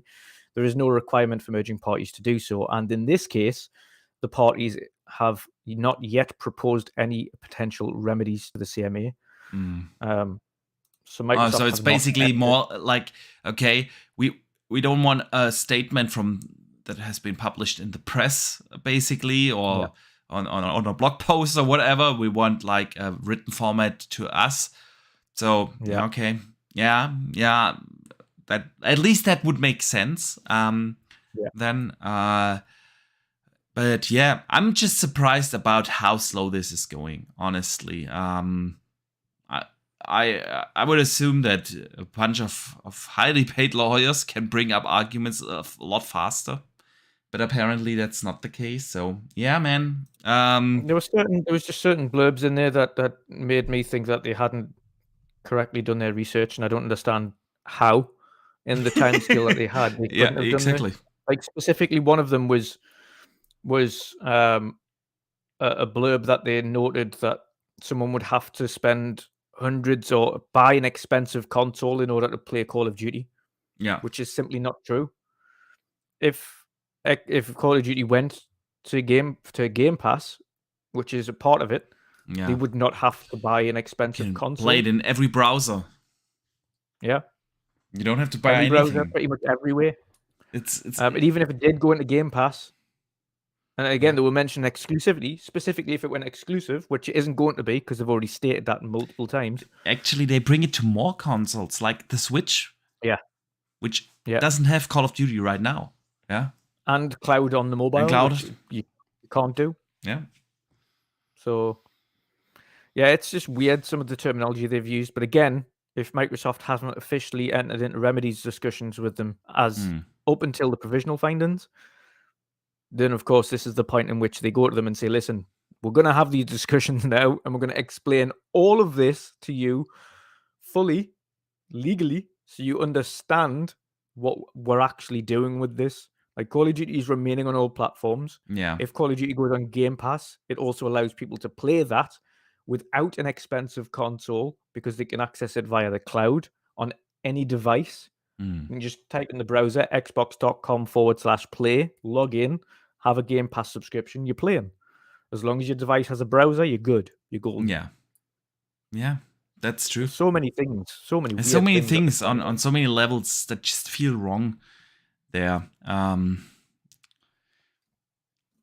Tronty J sends in $5. He says, I just sent you the video of Michael Pachter. He's referring to the Michael Pachter video in the DMs. Yeah. In the first 8 minutes, he talks about it. Yeah, thank you, man. I will give this a listen after the show, though. The one thing I'd have to... There's one thing Michael Pachter says where it doesn't apply to the UK. Mm-hmm. If the CMA made a ruling where it was to block the deal, there is no court to go to overturn that decision. The only thing they can do, we've had Luke on the show before, Yes, who is a mergers and acquisitions lawyer. The only thing they can do in the UK is go to CAT, which is a tribunal. If there has been wrongdoing in the process of coming to that decision, not the decision itself. They can't overturn the actual decision. The only time they can redo the investigation is if there has been failings in the process of investigating it. So if they haven't done the investigative part of it and come up with a decision based on factual findings or missed out things that they should have done, then the process would have to be done again. If they come to the same findings, it will still be blocked. But again, it would have to mean that the CMA have failed in the investigative side of things, failed in the process, not the decision itself. Yeah. So the likelihood of a decision being overturned at CAT is next to zero unless there have been failings in the process. Yeah. And even then, they just do the same thing again. And if it comes to the same, it's still the same decision. Yeah. Unlike FTC, where they can literally go to court, Supreme Court. And it's the only way they can block it. And the difference is that, at least that's how I understand it. Studied in the US, the FTC doesn't have the chance to actually block the deal or to approve the deal. It's not get it blocked. Exactly, they can just sue to get it blocked. So that's like the difference where you in the EU, for instance, the EU has to approve, which is not the case in the US. It's a little different everywhere, but at the end, I think it's still gonna pass. I don't think anyone has made a case of this actually being bad for competition, bad for gamers, bad for consumers. There's literally no logic argument you can bring up that tells you like, okay, this deal would be bad for in any way, shape, or form for consumers or for the competition. On the contrary, more gamers will get to play the games, and on average, gamers will pay less for the games, and the market leader will still be the market leader, but simply has a stronger competitor in the market. So, ultimately, we're at the section now where the FTC, the CMA, and very shortly, because the EU will come out with similar provisional findings, we believe this could harm, etc., etc., etc. yeah, blah blah blah. Yeah. All three of them are now getting at the stage where they're going to be discussing remedies, which ultimately means all of them will end up conclusively passing it. It's just a case of what remedies will be put in place. So what remedies do you think will be put in place? I simply think it's exactly what Microsoft have been saying all along. Like, we are absolutely happy to guarantee that these games will be on all platforms, have technical parity, etc., etc., etc. Like, they've also said, and much as they said with Bethesda when that was Bethesda, when that was taken over, historical IPs and those with fan bases will not move. They will always remain on the console for as long as we can keep it on every console. New IPs are a case by case basis. So what they meant by that, for instance, was the likes of Minecraft, where if you have a big fan base across every platform, you're going to bring legends and dungeons to everywhere because there's a big fan base for Minecraft as a whole. Yeah. So you're going to keep that way. Be the same for Call of Duty if there was any spin-offs or any online onlys and things like that. They would go everywhere. We've seen that on numerous occasions. Any brand new IPs from the ground up will be exclusive. Any historical IPs that have a fan base and a foothold on every other platform will be on every other platform. And I think it's just guarantees like that that they'll have. Again, it could be down to subscription services. They can argue the toss and say, listen, one thing that they said was that subscription services could harm sales.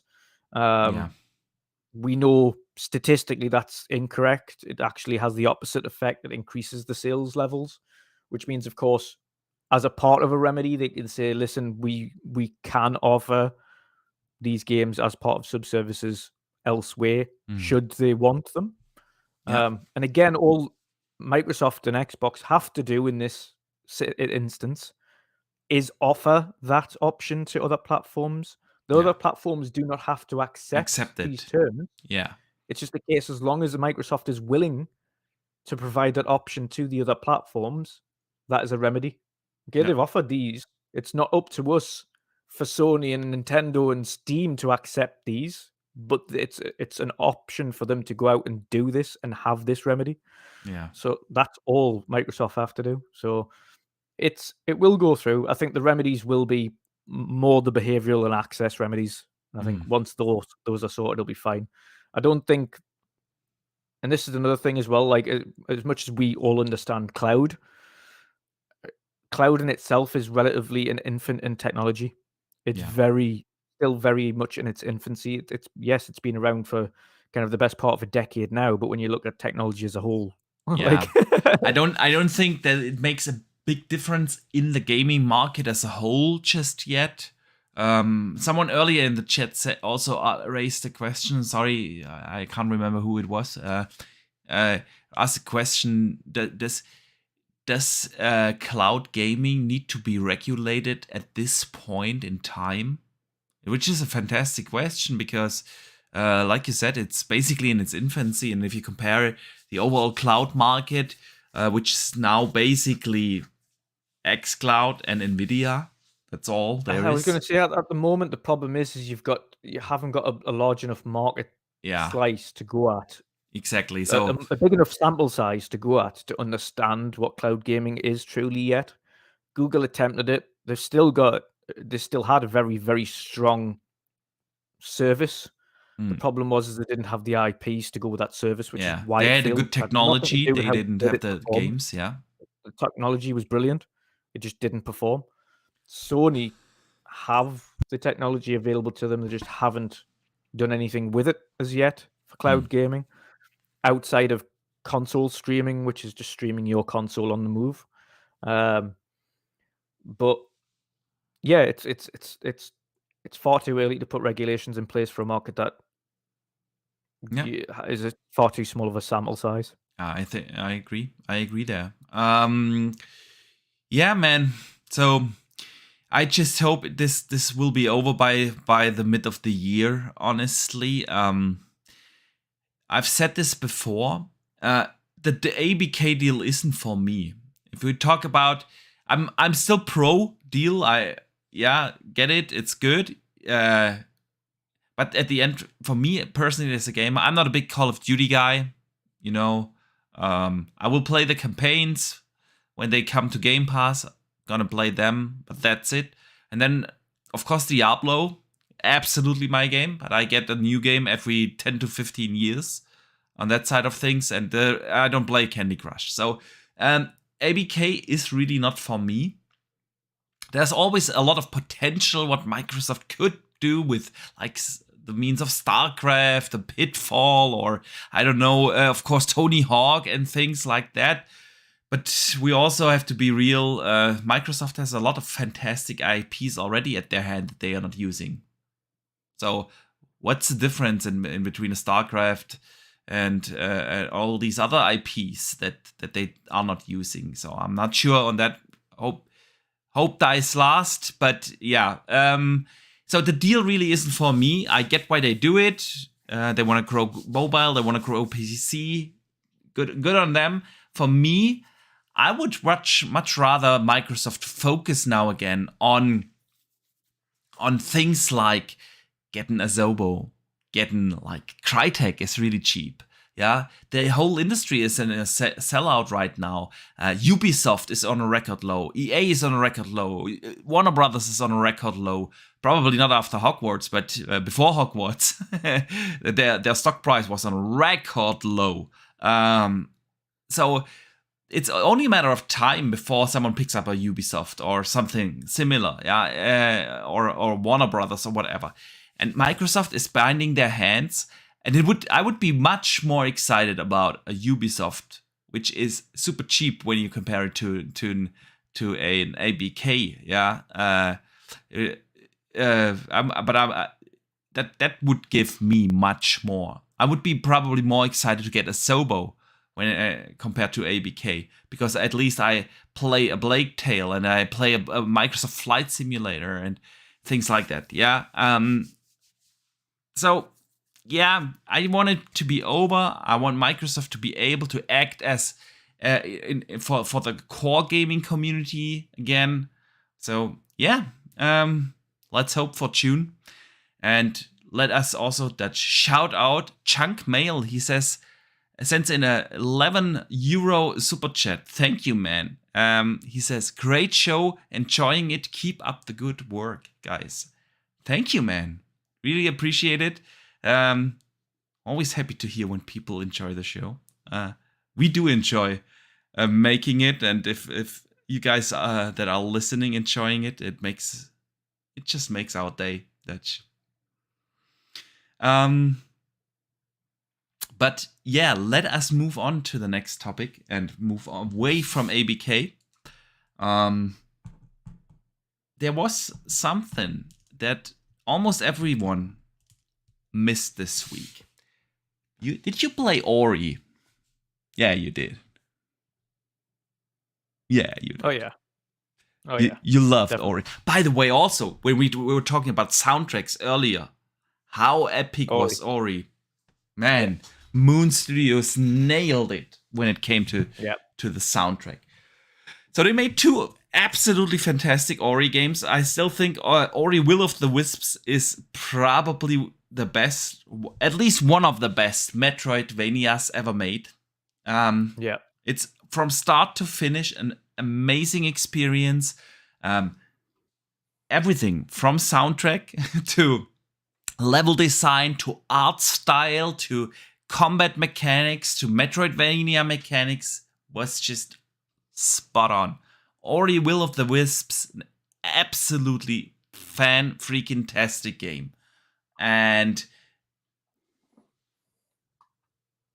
the studio, Moon Studios, moved on from the Ori IP. The studio had Thomas Mahler, German. Oh, I think he's from Austria. The CEO of Moon Studios actually talked about the studio's next game. He said, I'm gonna read now.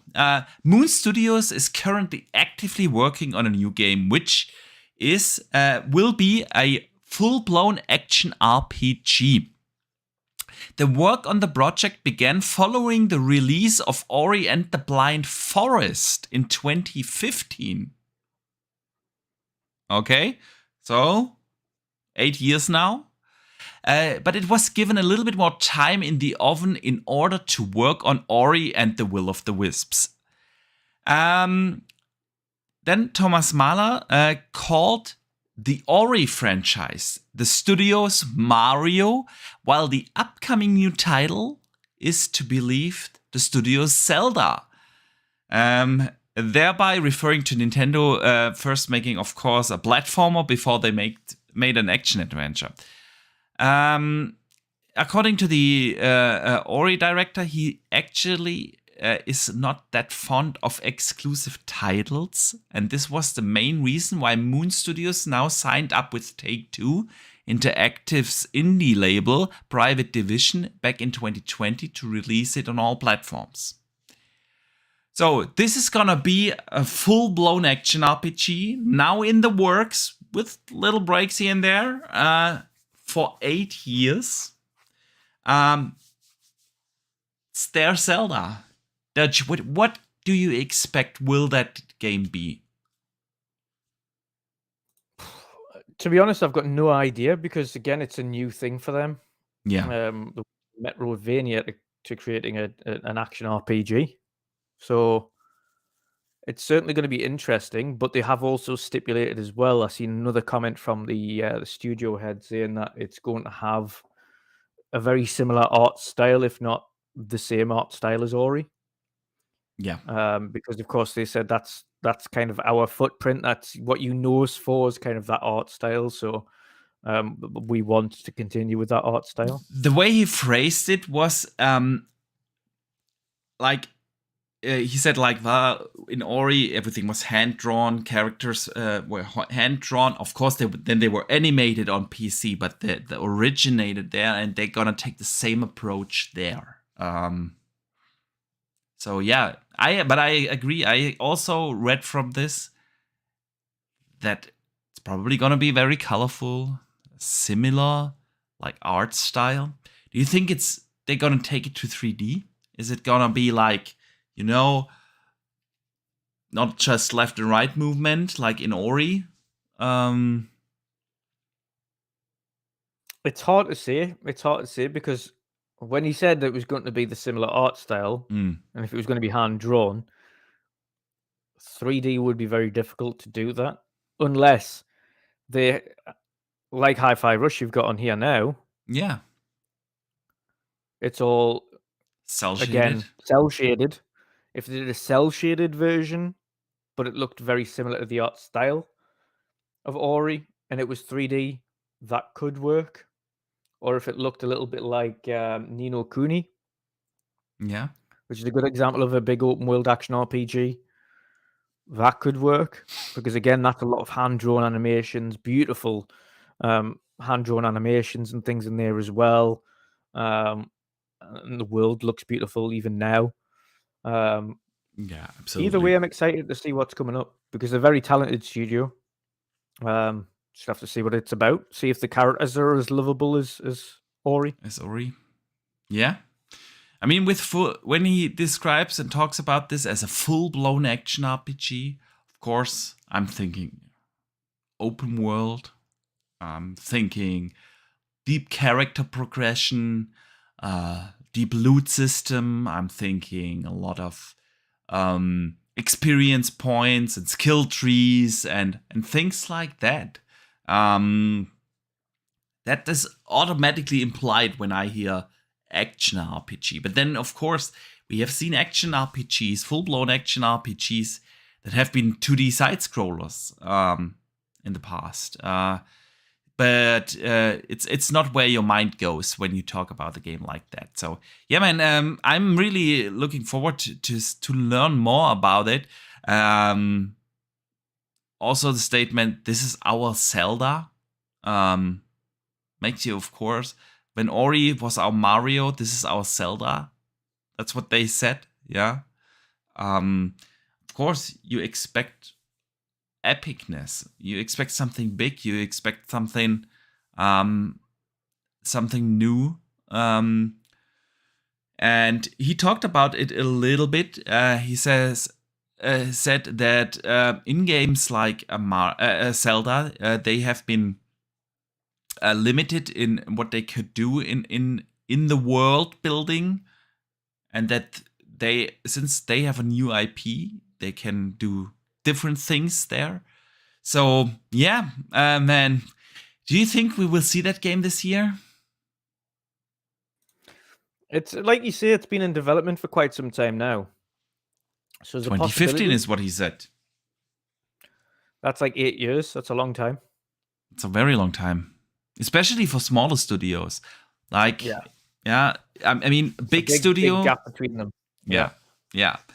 Usually, small studios, they're simply a little bit more efficient, and they can't afford to develop games for 8 years usually. Yeah, so I think the benefit then must have been that they've made enough to be able to take that time. Yeah.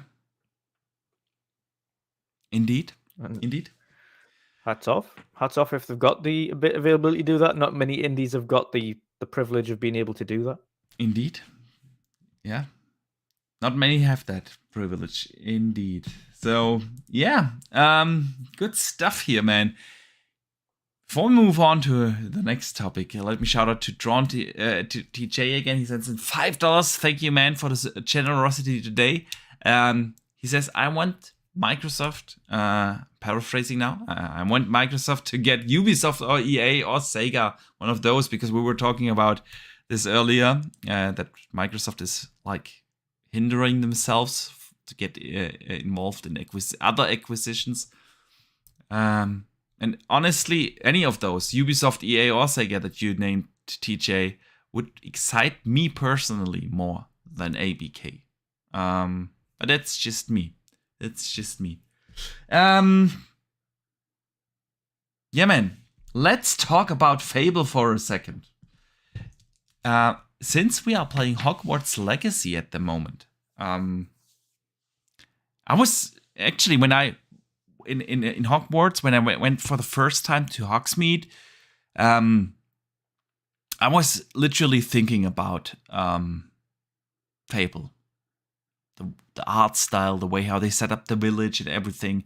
And yesterday on your show, Mr. Joanna Dark actually sent in a super and also asked about that comparison to Fable. So it's quite interesting that we got some news this week on Fable. Fable is apparently now in a playable state. The Playground Games producer Vijay Jill says that on, and he says that, by the way, on LinkedIn, that Fable is now already in a playable state. They are preparing and facilitating regular gameplay throughs and build reviews with key stakeholders. So it does sound that Fable is coming together. Fully playable. It didn't say literally that, but at least I thought it implied preparing and facilitating regular gameplay throughs. If you facilitate a regular gameplay through, I would assume you can play the game from start to finish. Yeah, I would agree that.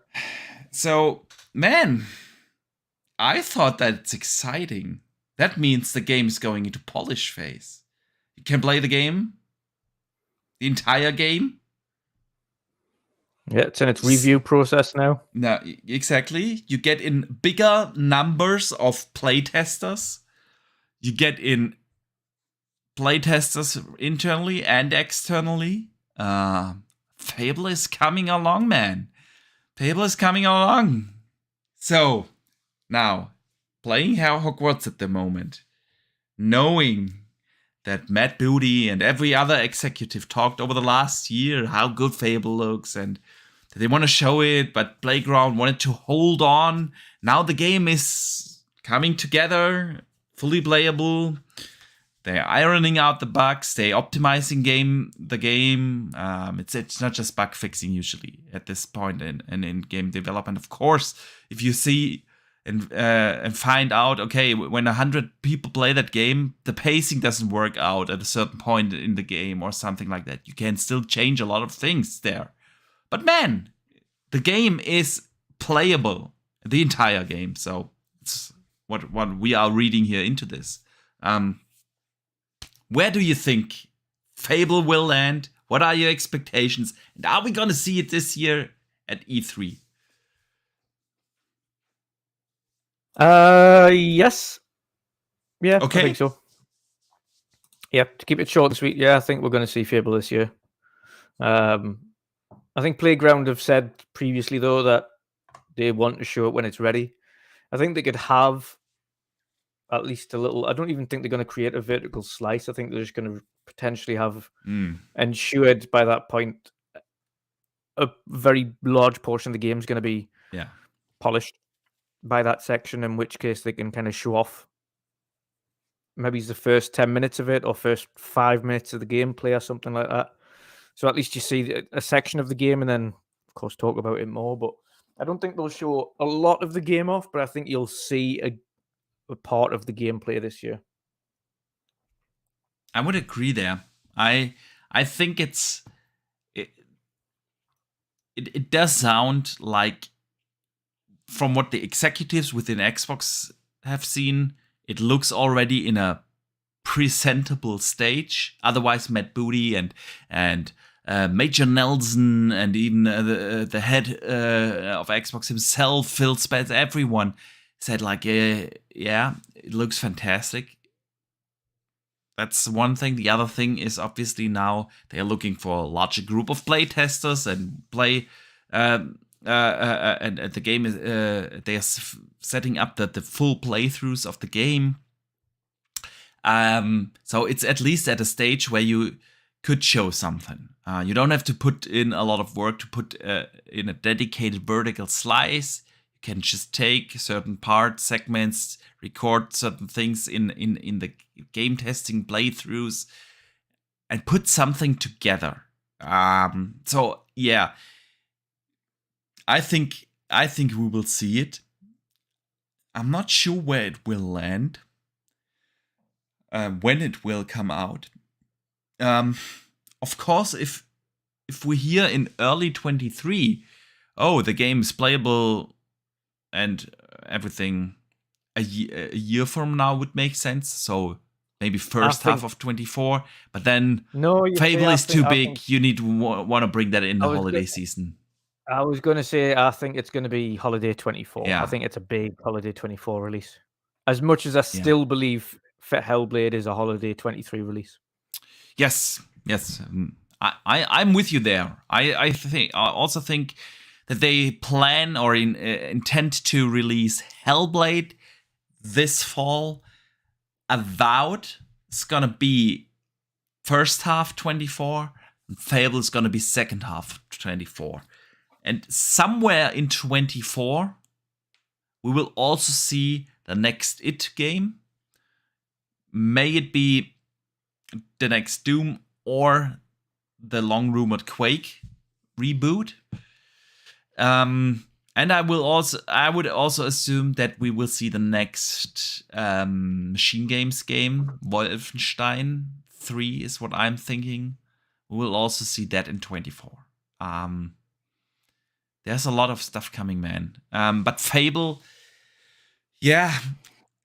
I loved the question from Joanna Dark yesterday, which was, what would you take over from Hogwarts to Fable? Because they are both magical worlds. They are set in they have a certain humor applied to it. Although of course the humor is differently used in a Fable than in a Hogwarts. But it was a great question. So my answer is that I think Fable will go different art style than the original trilogy. I think they will try to. Agree. Yeah, we have seen like these what are they called art art pieces from some of the key designers. They all look like they are coming directly out of the Lord of the Rings, and I think like that kind of art style would definitely make sense for Fable. I think that would definitely make sense. I think they will go away, at least if it will be Lord of the Rings kind of art style. Not sure. I say it makes sense. I do think that they will have something different than the original trilogy. I think Playgrounds is gonna introduce their own unique art style for Fable. They will try to keep the humor in. They will try to keep the complexity that was Fable, because I think that was like the thing that pulled me in Fable, all the way back on the original Xbox, is at the time, for the time being, Fable was incredibly complex, and you could already tell at that time they wanted to do more. They wanted to go more, but the hardware was limiting them. And I think that's where Playground comes in. Fable will be an incredibly complex game with like very deep layers on things you can do. You will have a lot of impact on the world by doing certain things. The good and bad meter, basically. Yeah, if you do good things, people will react. I think that's a mechanic that they will really invest heavily in, and develop that further from the original trilogy. But they will also try to put in their own touch, and because they want to have their own touch, they will go away from the original art style. What do you think? Yeah, I agree. I think the characters will still have to look, or at least feel like they're Fable. The characters, I think, were the one thing that people were kind of concerned about, because, of course, if you have a look at Forza Horizon, for instance, the people that they've got in there aren't the most detailed, and they're certainly not the most impressive. See, I agree. I agree there. Yeah. And that's the question then. Are they going for like photorealistic characters? No. Or will they have these stylized characters with like little bigger heads and big hands or whatever? Yeah, I don't say. I think the environments will be photogrammetry and photorealistic and highly detailed environments. It'll still be fantasy-like. It'll still be quirky with odd-shaped buildings and things like that. It's going to be beautiful to look at from an environment perspective. But I think the characters will still have, as much as they'll be hyper-detailed, with a lot of detail in the clothing and things like that. Again, from the likes of photogrammetry, a bit like what Hellblade are doing with their characters. I think they'll still have the unique quirkiness of the character style. I don't think so. I think so. It will, to a section, not like over the top, like the originals, where they're like weird, short and dumpy and like weird things. But I think they'll still be like, they'll look like normal people.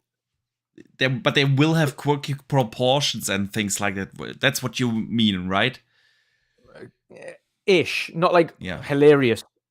Like hilarious things where he's got like giant mitten hands, but he's gonna have like giant, maybe bigger gloves than you'd see on something like, you know what I mean? How the clothing. I know what you mean. I know exactly what you mean, and like what you said with the buildings being like not in the regular proportion. I don't think that's exactly what I mean when I say they move away from the original art style and they go away from that. I think they will go like still very high fantasy settings. They could go, like I said, Lord of the Rings. They could also go like Game of Thrones, something like that. You will have like high fantasy everywhere, magic. You will have like creatures and things and everything. But the actual art style will exactly not be that, because they want to move away from what the original Fables had. And they also want to generate a benefit towards Forza. Forza Horizon. The next Forza Horizon then will have awesome looking characters, because they can take that technology over. I think that's what most people will be concerned about. Oh, the racing guys, they are making now a character-based game, an action RPG, yeah, where you have like characters, animations, you have like indoor scenes, you have story, you have writing, and they know that they know everyone expects the game to look stellar. Everyone knows, like, when you go in a lush forest, this will look amazing, no matter the art style. Everyone expects that, but nobody knows how good will they be in like character creation, in animation work, in writing, of course. And I think that's why they put a lot of focus on. And I don't think that they choose an art style that will distract from that. So I think they will. I agree, but I think it'll still have that. I think they'll ultimately still have a feeling of this is a Fable. I think that's the one thing they won't lose, as much as they will change it for the better in terms of how detailed it is and put their own mark on it. I think there'll still be something within that, aside from the humor, because I think if you have a look at the original trailer that we saw, the humor was very much on point. It was still very much that, like, greatly narrated and things like that. So I think they've got that feel of it down. But I ultimately think they'll still have a segment of the stylization that makes Fable players go, this is Fable. As much as they change it for the best, I still think there's going to be something in, and I'm not saying it's going to be completely quirky, but I still think there's going to be a little bit in there in the stylization that makes it recognizable to long-time Fable fans that will be like, yeah, it looks unbelievable. Like, photogrammetry and the worlds are fantastic, and the characters are more proportional, and everything like that. You know what? I changed the gameplay now to Fable. I did a full playthrough of the original Fable. Not on the not on the 360. OG. Of course, I played it on the Series X, so it's got all the frame rate boost and everything. I did that last year, somewhere in the summer. And I recorded some footage. So now that we talk about Fable, we just gonna watch a little. And what I mean by the character perspectives, if you have a look, like, he's got giant feet, and that's not what I mean. Like, by the stylization, I don't mean like he's gonna have giant feet and giant hands and a big head. Yeah. Like, I mean more like the look and the facial, like what the face and things look like. I think that's going to be very much identifiable as this is Fable. These are the characters. It's still high fantasy, very highly detailed, but still high fantasy characters. It's kind of what I'm saying. That's going to be recognizable to Fable, not giant shoes and big hands. I understand. Yeah, we shall see, man. Exciting, man. I'm now super excited for Fable, but Hogwarts actually is like the next best thing.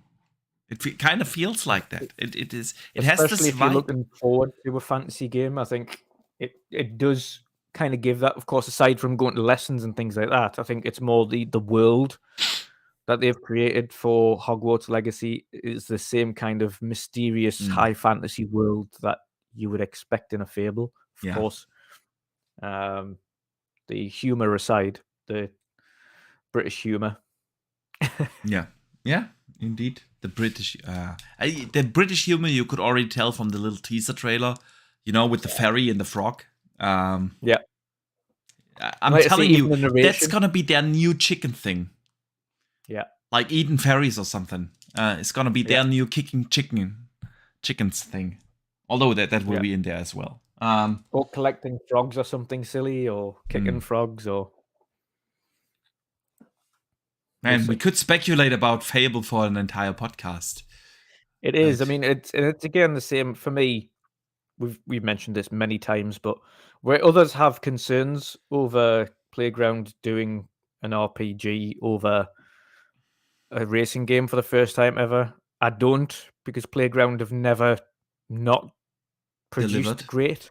Yeah. Yeah. So even if they are changing, I don't see it as a bad thing. I mean, the way that they've already come out to Xbox executives and said, listen, you might be happy with it, but we are not happy to show it off yet. When it's ready to show off, we will show it off. And I think having that internal confidence that as much as others think it looks great, you think it still needs polish, tells me that they've still got very high internal standards that they want to achieve before they put it out.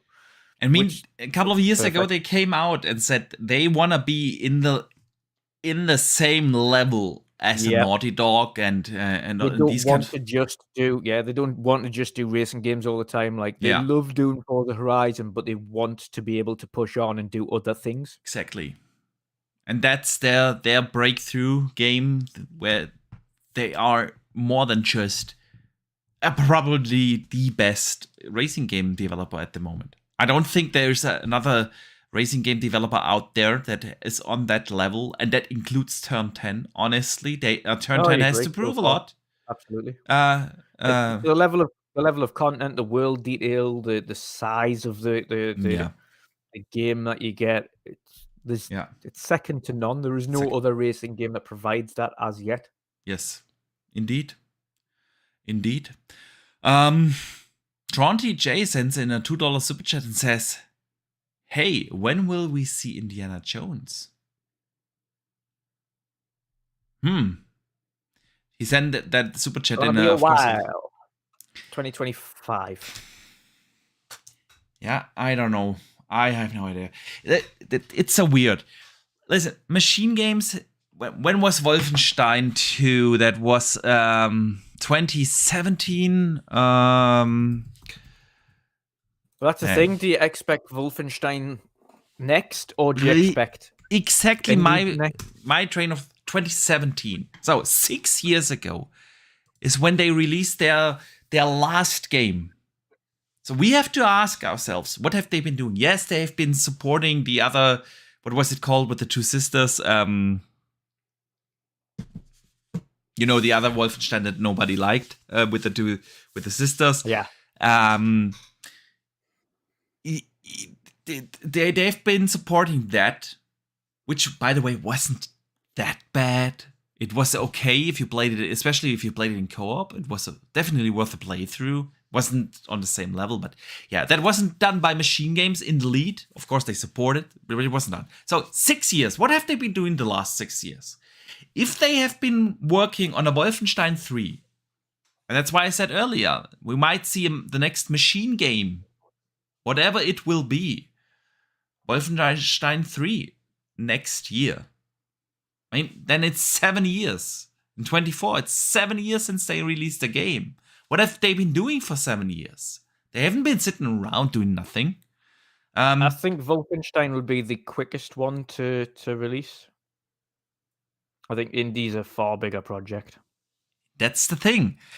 If they have been working on Indiana Jones for the last 6 years, nobody assumes that. We all assume that they are working on Indiana Jones with the second team for 2 years now, 2.5 years.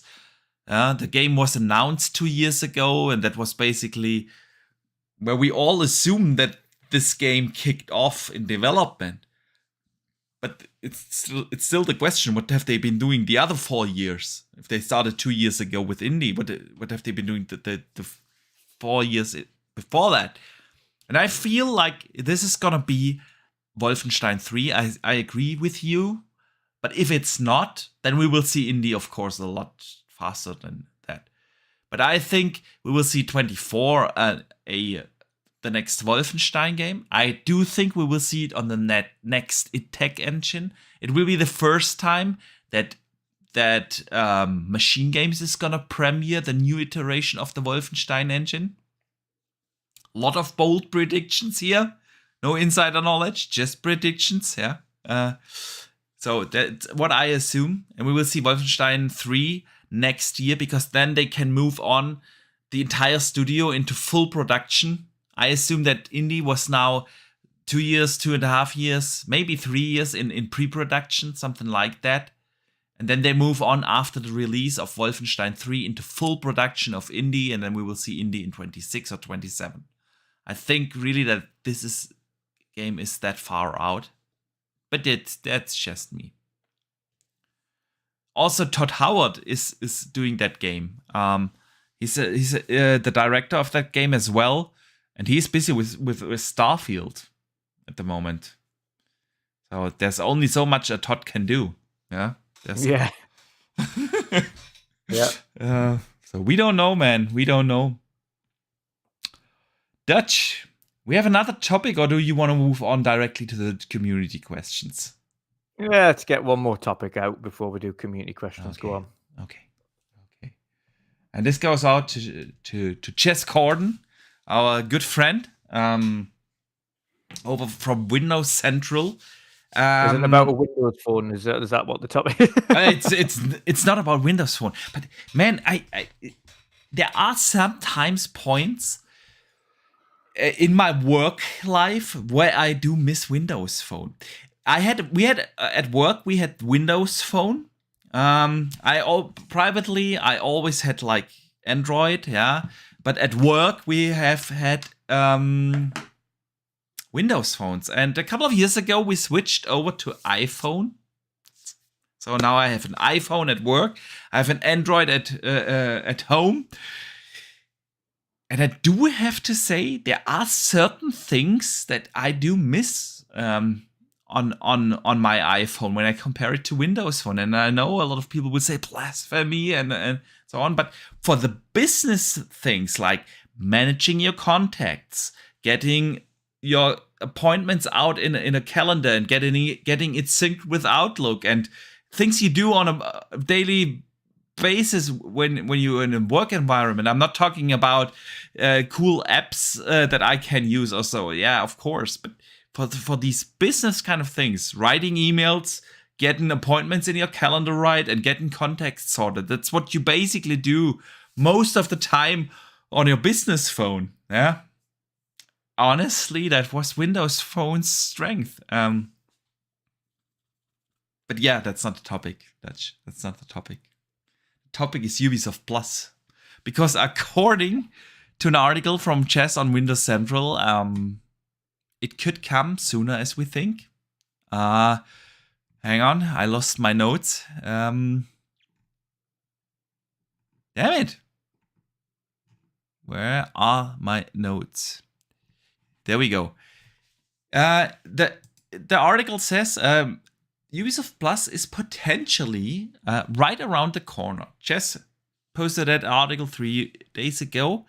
Ubisoft Plus was announced last year, obviously coming to Xbox. It hasn't arrived yet, and we haven't heard anything about it so far. After the announcement, they all went silent. Xbox went silent. Ubisoft went silent. But over 60 games have now been tagged on Xbox to be Ubisoft Plus games. And so that led to the speculation that it could potentially be closer than we think. For those who don't know, Ubisoft Plus is, of course, a subscription service, very similar to what we have already with EA Access and Game Pass. It offers you a range of Ubisoft games, from Assassin's Creed to Far Cry to everything they have on PC at the moment. And the service is in some sort of form at least coming to Xbox. We don't know whether it will be implemented in Game Pass. It sounded last year that it won't be implemented in Game Pass, that it will be like a standalone subscription, just like EA Access. Yeah, was for a long time, but now EA Access is more or less implemented in Game Pass. They merged the two services. And so a lot of speculation out there. A lot of speculation. We are in speculation town a little bit here, more towards the end of the show. So, but yeah, it looks like Ubisoft Plus could come sooner as we think. And what do you think, Dutch? When will we see Ubisoft Plus? It was announced more than a year ago in January 2022. They announced that. It's coming. It's still not here. And what will be the form of Ubisoft Plus? How will they bring it to Xbox? Is it going to be part of Game Pass? Is it going to be standalone? What is it? Let us know your thoughts. Yeah, I think it's probably going to get shown off more around the E3 time. I think they'll just announce all the details about it. The console version. I think you'll get Ubisoft Plus regular in both PlayStation Plus and Xbox, and then you'll get Ubisoft Plus Pro as a separate subscription service if you so wish to have Ubisoft Plus Pro on your console. And of course, Pro means that you pay X amount a month to get Ubisoft games day and date when they drop. I don't foresee that going into it though, because the cost of Ubisoft Plus Pro is pretty much the same cost as like Game Pass Ultimate. Yeah. So you wouldn't. Yeah. So basically, you're already answering the super chat that just comes in from Tron TJ. He asks, "Will Ubisoft Plus Pro come into Game Pass Ultimate, and when is the family plan coming?" And we touched on the family plan in a second, but yeah. So you're saying it's not gonna be implemented in Game Pass? I don't think the Pro version will be implemented. I think it'll be available as a separate subscription, but I think regular Ubisoft Plus games will go into the subscription service. I think they'll keep Pros separate. Okay. So you think they kind of merge the base Ubisoft Plus with Game Pass, and the Pro will be a standalone thing? Interesting. Yeah. That's primarily because I don't foresee Microsoft wanting to pay the difference for the subservice. Like, their own subservice is cheaper than Ubisoft Plus Pro, so I don't see why Microsoft would pay the difference. Like Ubisoft, yes, they release a few games a year, but do they release enough games to justify that price increase for Game Pass members? Yeah, that's a good question, man. That's a really good question, because how would you do it? And how would you calculate the potential cost loss of a Ubisoft Plus on Xbox? Yeah. So by that I mean, of course, if you calculate the business case, how many subscribers would Ubisoft Plus Pro get on Xbox? I don't know. I'm shooting numbers here, like 500,000, maybe. Yeah, maybe a million. Maybe a million, just for the sake of argument. I don't think it's gonna be a million, but just to do the math easier. Let's say it's a million. Yeah. At $10 a month, that's like, I don't know, 10 million of revenue they are generating. Yeah. And then they release, I don't know, 3 games a year. 1 or 2 major blockbusters and 1 or 2 of the smaller things into Game Pass, into Ubisoft. They would still sell quite a lot of these games on Xbox, and only like the million subscribers probably wouldn't buy them. Maybe some would still buy them. I don't know. So how much do you actually lose if you bring them into Game Pass? How many more subscribers would you gain in Game Pass if you bring them in? It's hard. It's really hard to like. I don't think the thing is, as well as I don't think Ubisoft right now have a good enough argument to justify it either, because I don't think the games that they've been releasing are of a high enough standard to justify the price increase. I would definitely argue in 2022. I would agree. In the years before, honestly, Ubisoft has been killing it. People forget that. Like Far Cry was fantastic. Far Cry 6, of course. Watch Dogs Legions was fantastic. Even games like Immortals Phoenix Rising were cool, really cool. What we know now is that they've cancelled a load of IPs. Yes, they're focusing on the regular stuff. Yeah. So I don't know. It's like, unless you're a die-hard Assassin's Creed fan. Yeah. What are you getting? But yeah, what are you getting? You're getting actually a lot. You're getting a Star Wars game. You're getting an Avatar game. You're getting Of course, Assassin's Creed, Watch Dogs, and Far Cry. You're still But it's getting not like you're getting like any Ubisoft originals because they've pretty much no, cancelled Ubisoft yes, originals. but those are not the money makers. You But know, that's not the purpose is to have content, not yes, just money makers. I agree. And that's I the agree issue. there. So here's what my thoughts, because Tron TJ already put it in the super chat. Family Plan is also due. Yeah. And with Family Plan, they actually will introduce another tier in Game Pass anyway.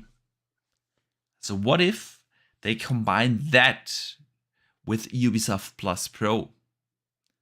You see, we already know the pricing of Family Plan. We know the pricing in like 3 countries. It's less than 20. And it's a super... Yeah, but is this representative? And I can't see them... Yeah, I can't see them revising that price plan to fit Ubisoft Plus Pro in there. I can't see it. I'm not sure. I don't know. I don't think Microsoft as well will look at Ubisoft Plus Pro and think... I just don't see them looking at it and saying that it's just not worth the money.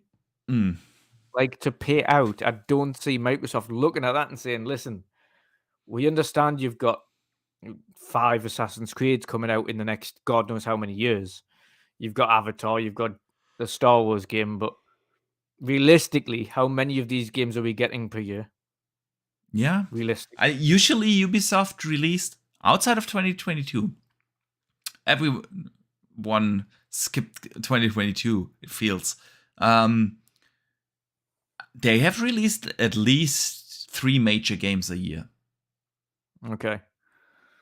So and then you have a look at how many, like, for the price, and this is why you have to do the comparison for the price, not just first party, second party, indies, third party. How many more titles you get as part of Ultimate? Yeah, I think you're right in one regard. On PC, the story is different. Yeah. Or was different for a long time. When they introduced Ubisoft Plus, Game Pass didn't exist. That's the thing. Yeah. It was different. You could still argue, like at that price point, if I get 3 major games, I'm still making a plus in my book. But now you see the value of Game Pass on consoles, and I think that's the reason why Ubisoft Plus is so delayed. They can't price a Ubisoft Plus at the same price like a Game Pass because it's just not even close in value. No, well, I mean, the value proposition it's currently equating to roughly 180 a year for Ubisoft Plus. Yeah, which would be 3 titles. 3 titles. But that would, you may as well just buy the 3 titles then if they release 3 titles a year. Yeah, exactly. If you are really interested in all the 3 titles, because usually maybe only 2 of them are for you.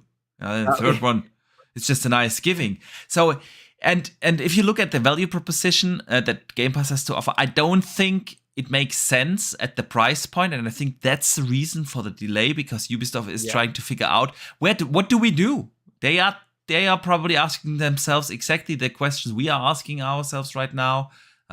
What do we do now? We have Game Pass there on the console. How we can't price it the same, but we can't put it in lower because then we lose money. Probably same argument like Sony. Yeah, then we can't put in day and date. I don't know. That's the thing. That's the thing why we see the delay. I don't think we will see it implemented to some sort of degree in Game Pass, unless Ubisoft is really in trouble right now. And we have heard a lot of things about Ubisoft at the moment. We've heard, you mentioned already, the cancellation of games. There have been internal strikes. There have been like really awful accusations from Yves Guillemot towards staff, blaming them for not bringing out games and shit like that.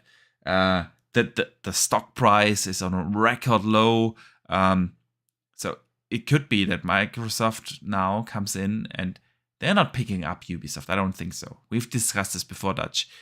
Too much overhead, too many employees for too little games. Just not a profitable company. But what if they swoop in now and try to help them out with, like, a Ubisoft Plus tier? I don't know. It's weird to me that they've announced this so long ago and we still haven't heard it. But if Jess Corden is right with that article, it's closer than we think. E3, if it's really good for Xbox gamers, Dutch, if it's like a good value proposition, good tier, if there's something, then they will announce it at E3. If not, it's gonna be stealth dropped, more or less. Yeah. Drawn TJ says in a super chat, thank you, man. If the family plan is $21, then add Ubisoft Plus Pro for $6. That's $7 per person for 5 people on the plan. Yeah. I don't think that they will introduce too many new tiers. You can't make it too complicated. I think already, if you have like 3 tiers, and they will have with family plan 3 tiers, it's a complicated pricing system. You have like the base, then you have like the ultimate, which includes gold, and then you have the family plan, which includes multiple accounts that are eligible to use it. If you introduce another 4th one or 5th one or whatever, don't make it too complicated. Make it plain and simple. Because it's not that. I know a lot of people always bring the argument, oh, people will be confused. That's not the point. It's how you advertise it. Now you can say, okay, like here in Germany, it's 13 euros a month, and you get Xbox Game Pass, the ultimate thing. That's 13 euros a month. Bam.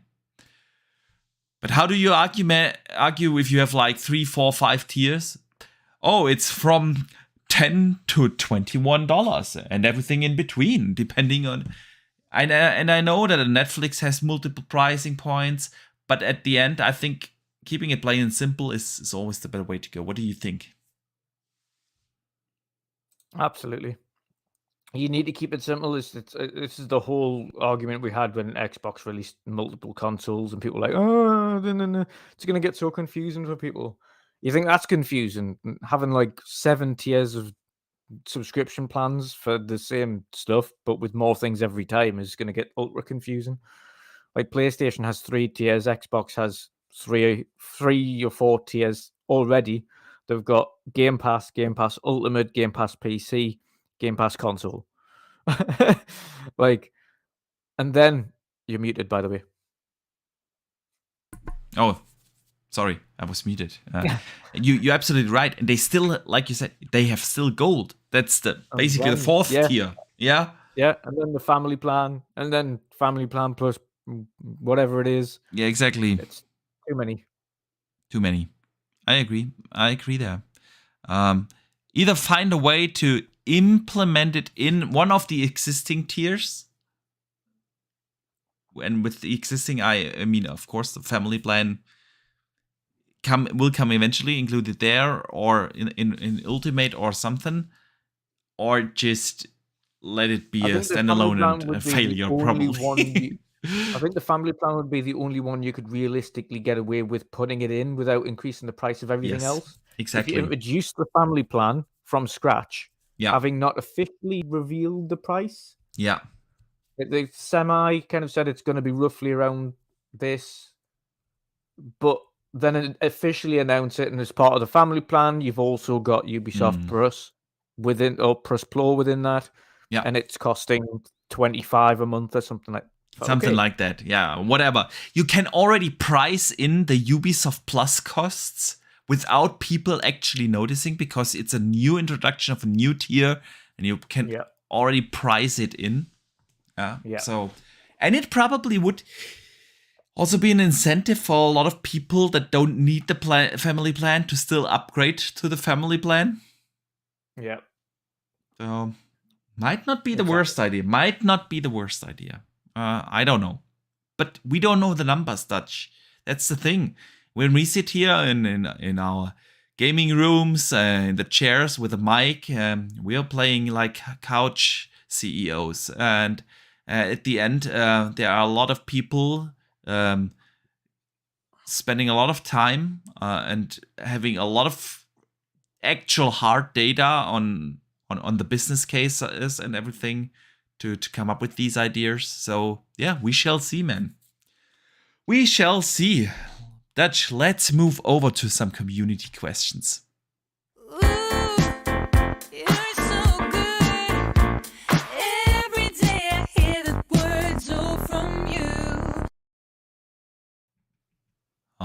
right.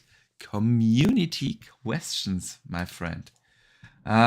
We are already 2.5 hours into the show, but we still have a little time for some really good community questions.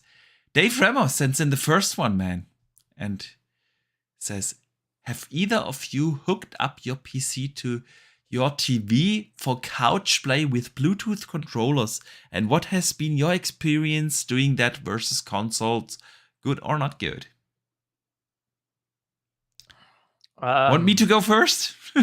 Or want to take this? For me, it's a bit different because my gaming laptop is already connected to a large 28-inch gaming monitor, which is also has the Series S connected to it. So mine's all stationary. So if I do play PC games that require controller, then I do play it on a gaming monitor, which is more like a TV than it is a monitor because of its size. Yeah. So that's how I play it. Like, it wouldn't make much sense for me to take the laptop, go and plug it into that big TV there and play it off that. Yeah. It doesn't make much sense. And obviously, I can have much higher output of frames per second, etc., using the gaming monitor. Yeah. So yes and no, technically, as I view this as a kind of secondary TV, which has the benefits of a gaming monitor. So, So my TV is right there. It's my LG OLED, the C1 that I have, and yes, it's hooked to the PC. But here's the thing.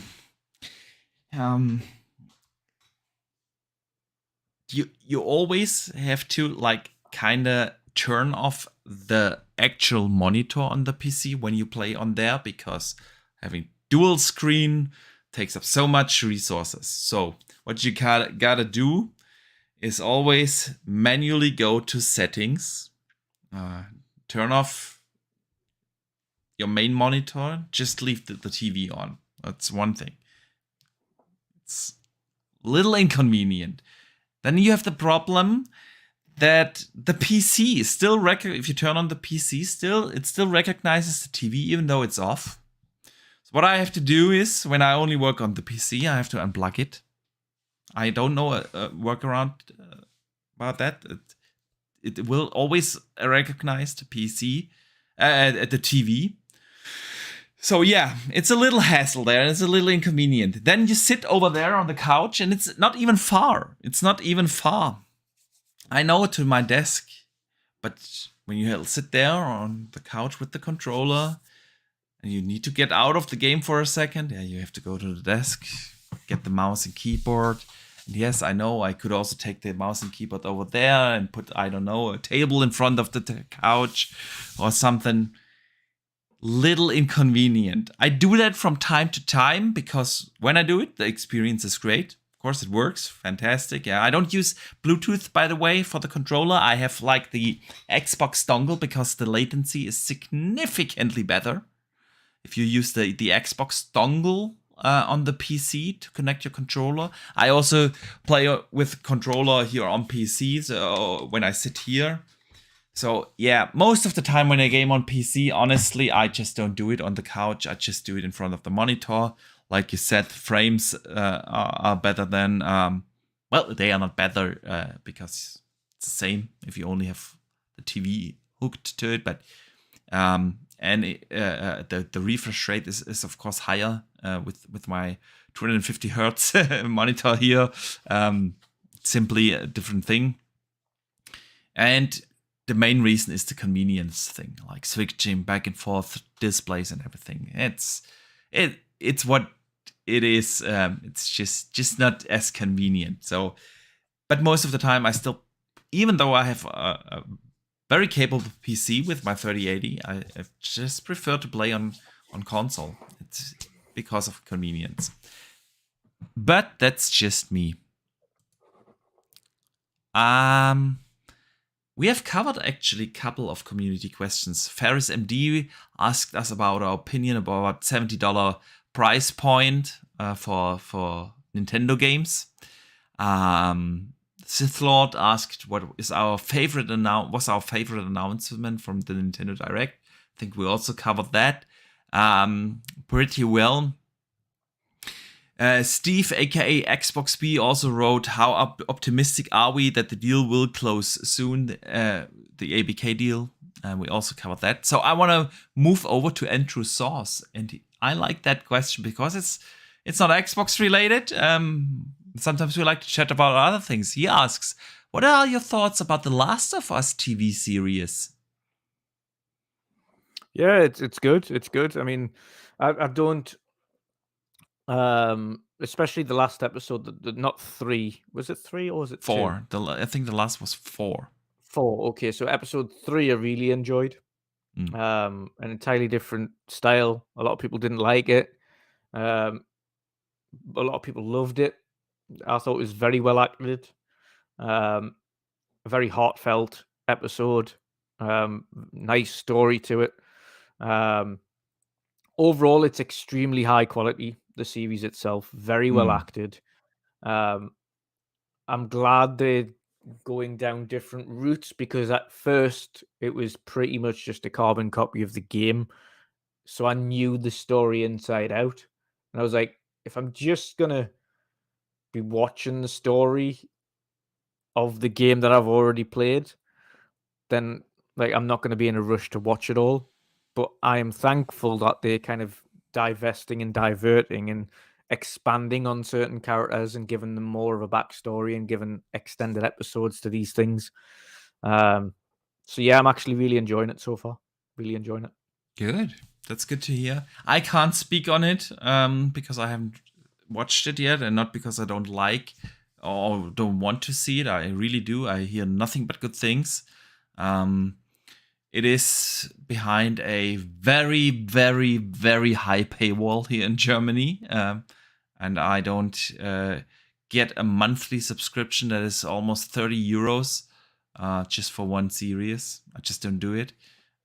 So, yeah, I haven't seen it yet. But I hear nothing but good things. That's the last question of the day. True Iron Leg says, I know this happened a while ago with the GTA 6 leak, but my question is, when do you think GTA 6 is coming out? Oh, God, when the money dries up from GTA Online. I don't know. It's impossible to tell, because like even last month, GTA sold another GTA 5 sold another 5 million copies. Yeah. Now, who's still buying this game? How is it still selling so many millions of copies per month? Yeah. Like, what is going on? Who doesn't have GTA now? It's like the people that are still buying Minecraft. You're like, how? There's like 200 million people own Minecraft. Everyone now. must How own it by now, right? It? Yeah. Like, who's left? I don't know. Who hasn't? I don't know. Dude, my boss yesterday came. My boss, 2 days ago, my boss came to me, and I was like, "Dude, have you already played Hogwarts?" I know he's a gamer as well, yeah. Although he plays on PlayStation mainly. Anyway, now he didn't get. He said, "No, I did not get a Hogwarts because he's hooked on GTA 5 again. He bought the PS5 version for GTA." And I said, like, is it your first playthrough? No, I bought it like for the third time, and I don't know. People buy it multiple times, and every time it sells, it's what it is. It is what it is.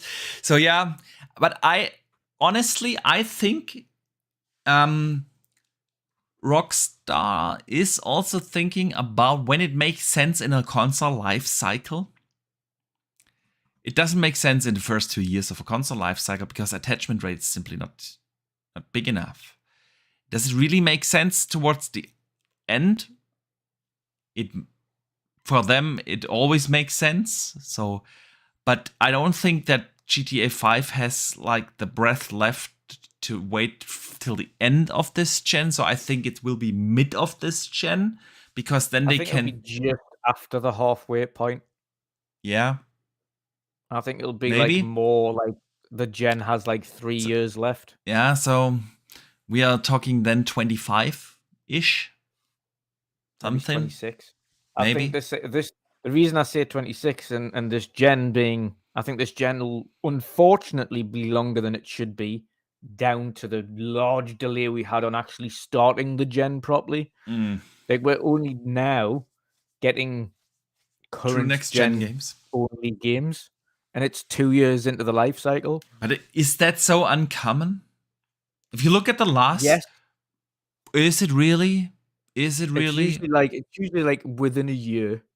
We're about a year delayed, really. Usually we kind of have that transition period of about 12 months, and then you start seeing current gen only. Yeah, I We're think. talking by the time these games actually release, like PlayStation have had a couple, like Ratchet and Clank, for instance. Yeah. But if you actually have a look at, like, Xbox have not released as yet. Yes, a but they haven't current only. released anything. They didn't even Exactly. release cross-gen. So This is I say the part of the problem, better part and of a they've year. only, even PlayStation now are just starting the actual marketing rollout of PlayStation's available everywhere now Yeah, and yeah. properly. But now we're going to start marketing the PlayStation 5. And this Yeah, is that's true. This is kind That's of what true. I mean. It's like, Yeah, I mean, you could be right that this will lead and I to. don't think it's going to be like loads longer, but I think the gen is probably going to be at least a year longer than we did initially anticipated because of the setback.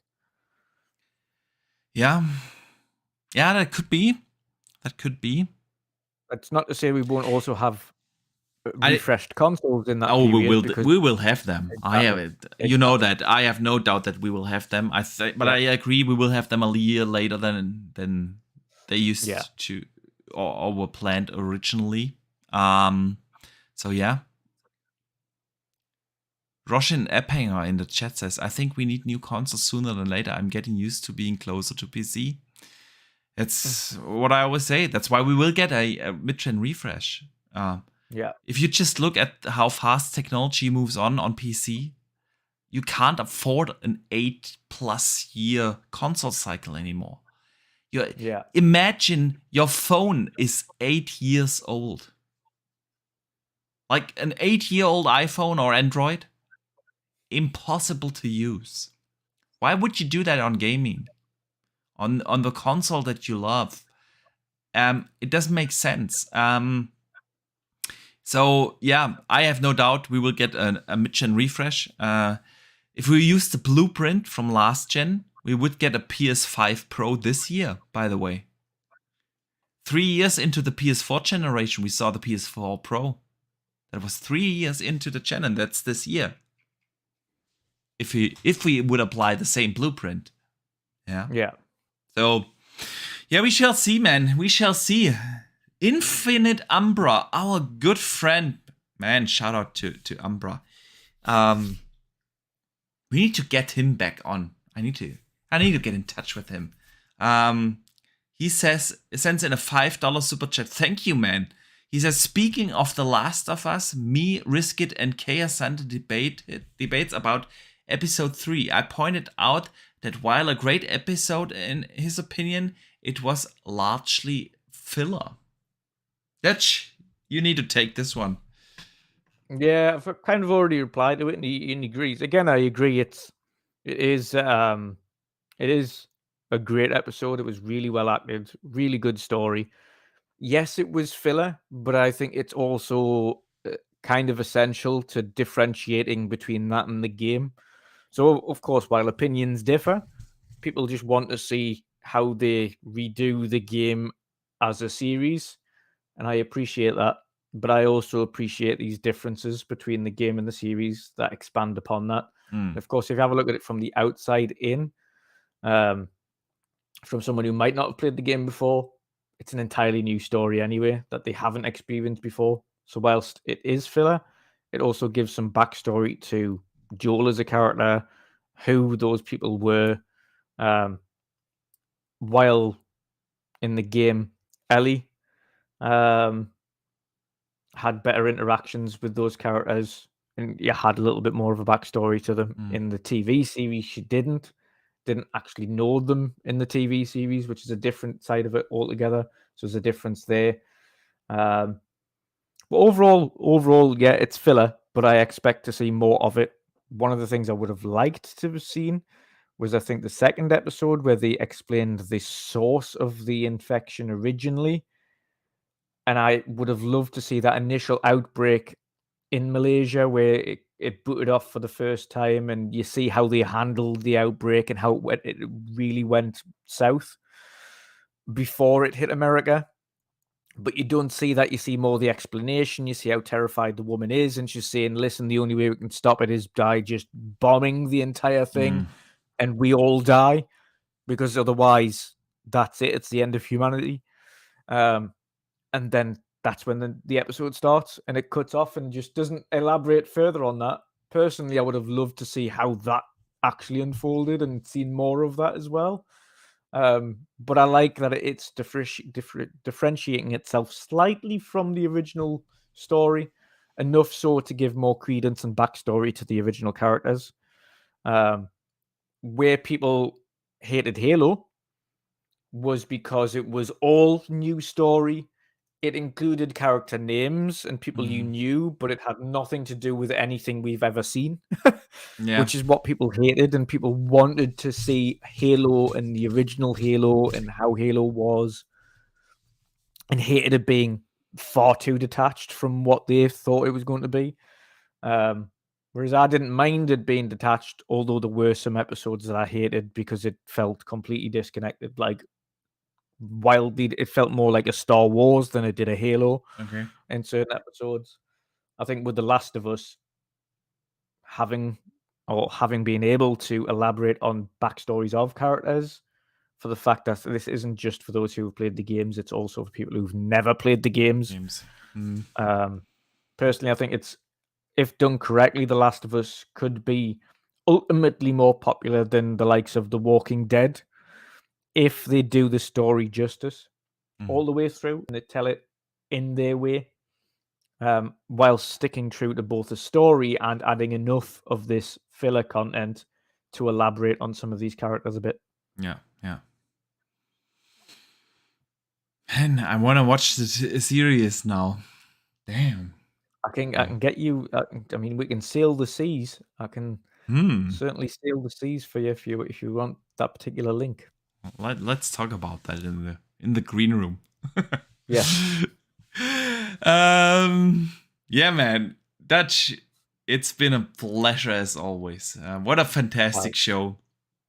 Almost 3 hours in now. But every minute was worth it. So let me shout out first, of course, the nearly 100 people that watched us live here today. Thank you so much for joining us each and every week, guys. We truly appreciate it that you take the time out of your busy schedule and want to listen to us and discuss with us everything. Let me also shout out, of course, everyone who watches or listens after the fact on YouTube or the podcast services. We do truly appreciate you guys lending us your time and you listening and talking gaming with us. So thank you for that. Dutch, what have you coming up? Where can people find you? Yes. So this weekend might just do a gameplay stream this weekend, but we don't have any kind of podcasts or anything. Yeah. So I might just do a gameplay stream, probably Hogwarts, to be honest, because that's what I'll be playing. Me too, man. Yep. I'm looking forward to it. Looking forward to diving more into it and getting more spells and things like that. So that's what I'll be doing ultimately. And then, of course, back again on Tuesday for Save Tuesday's podcast. And, of course, the midweek mix-up on Wednesday. All right. I'm having a look here. 1, 2. In 3 weeks, I will not be here for either because I will be abroad. Ooh. Yeah. Oof.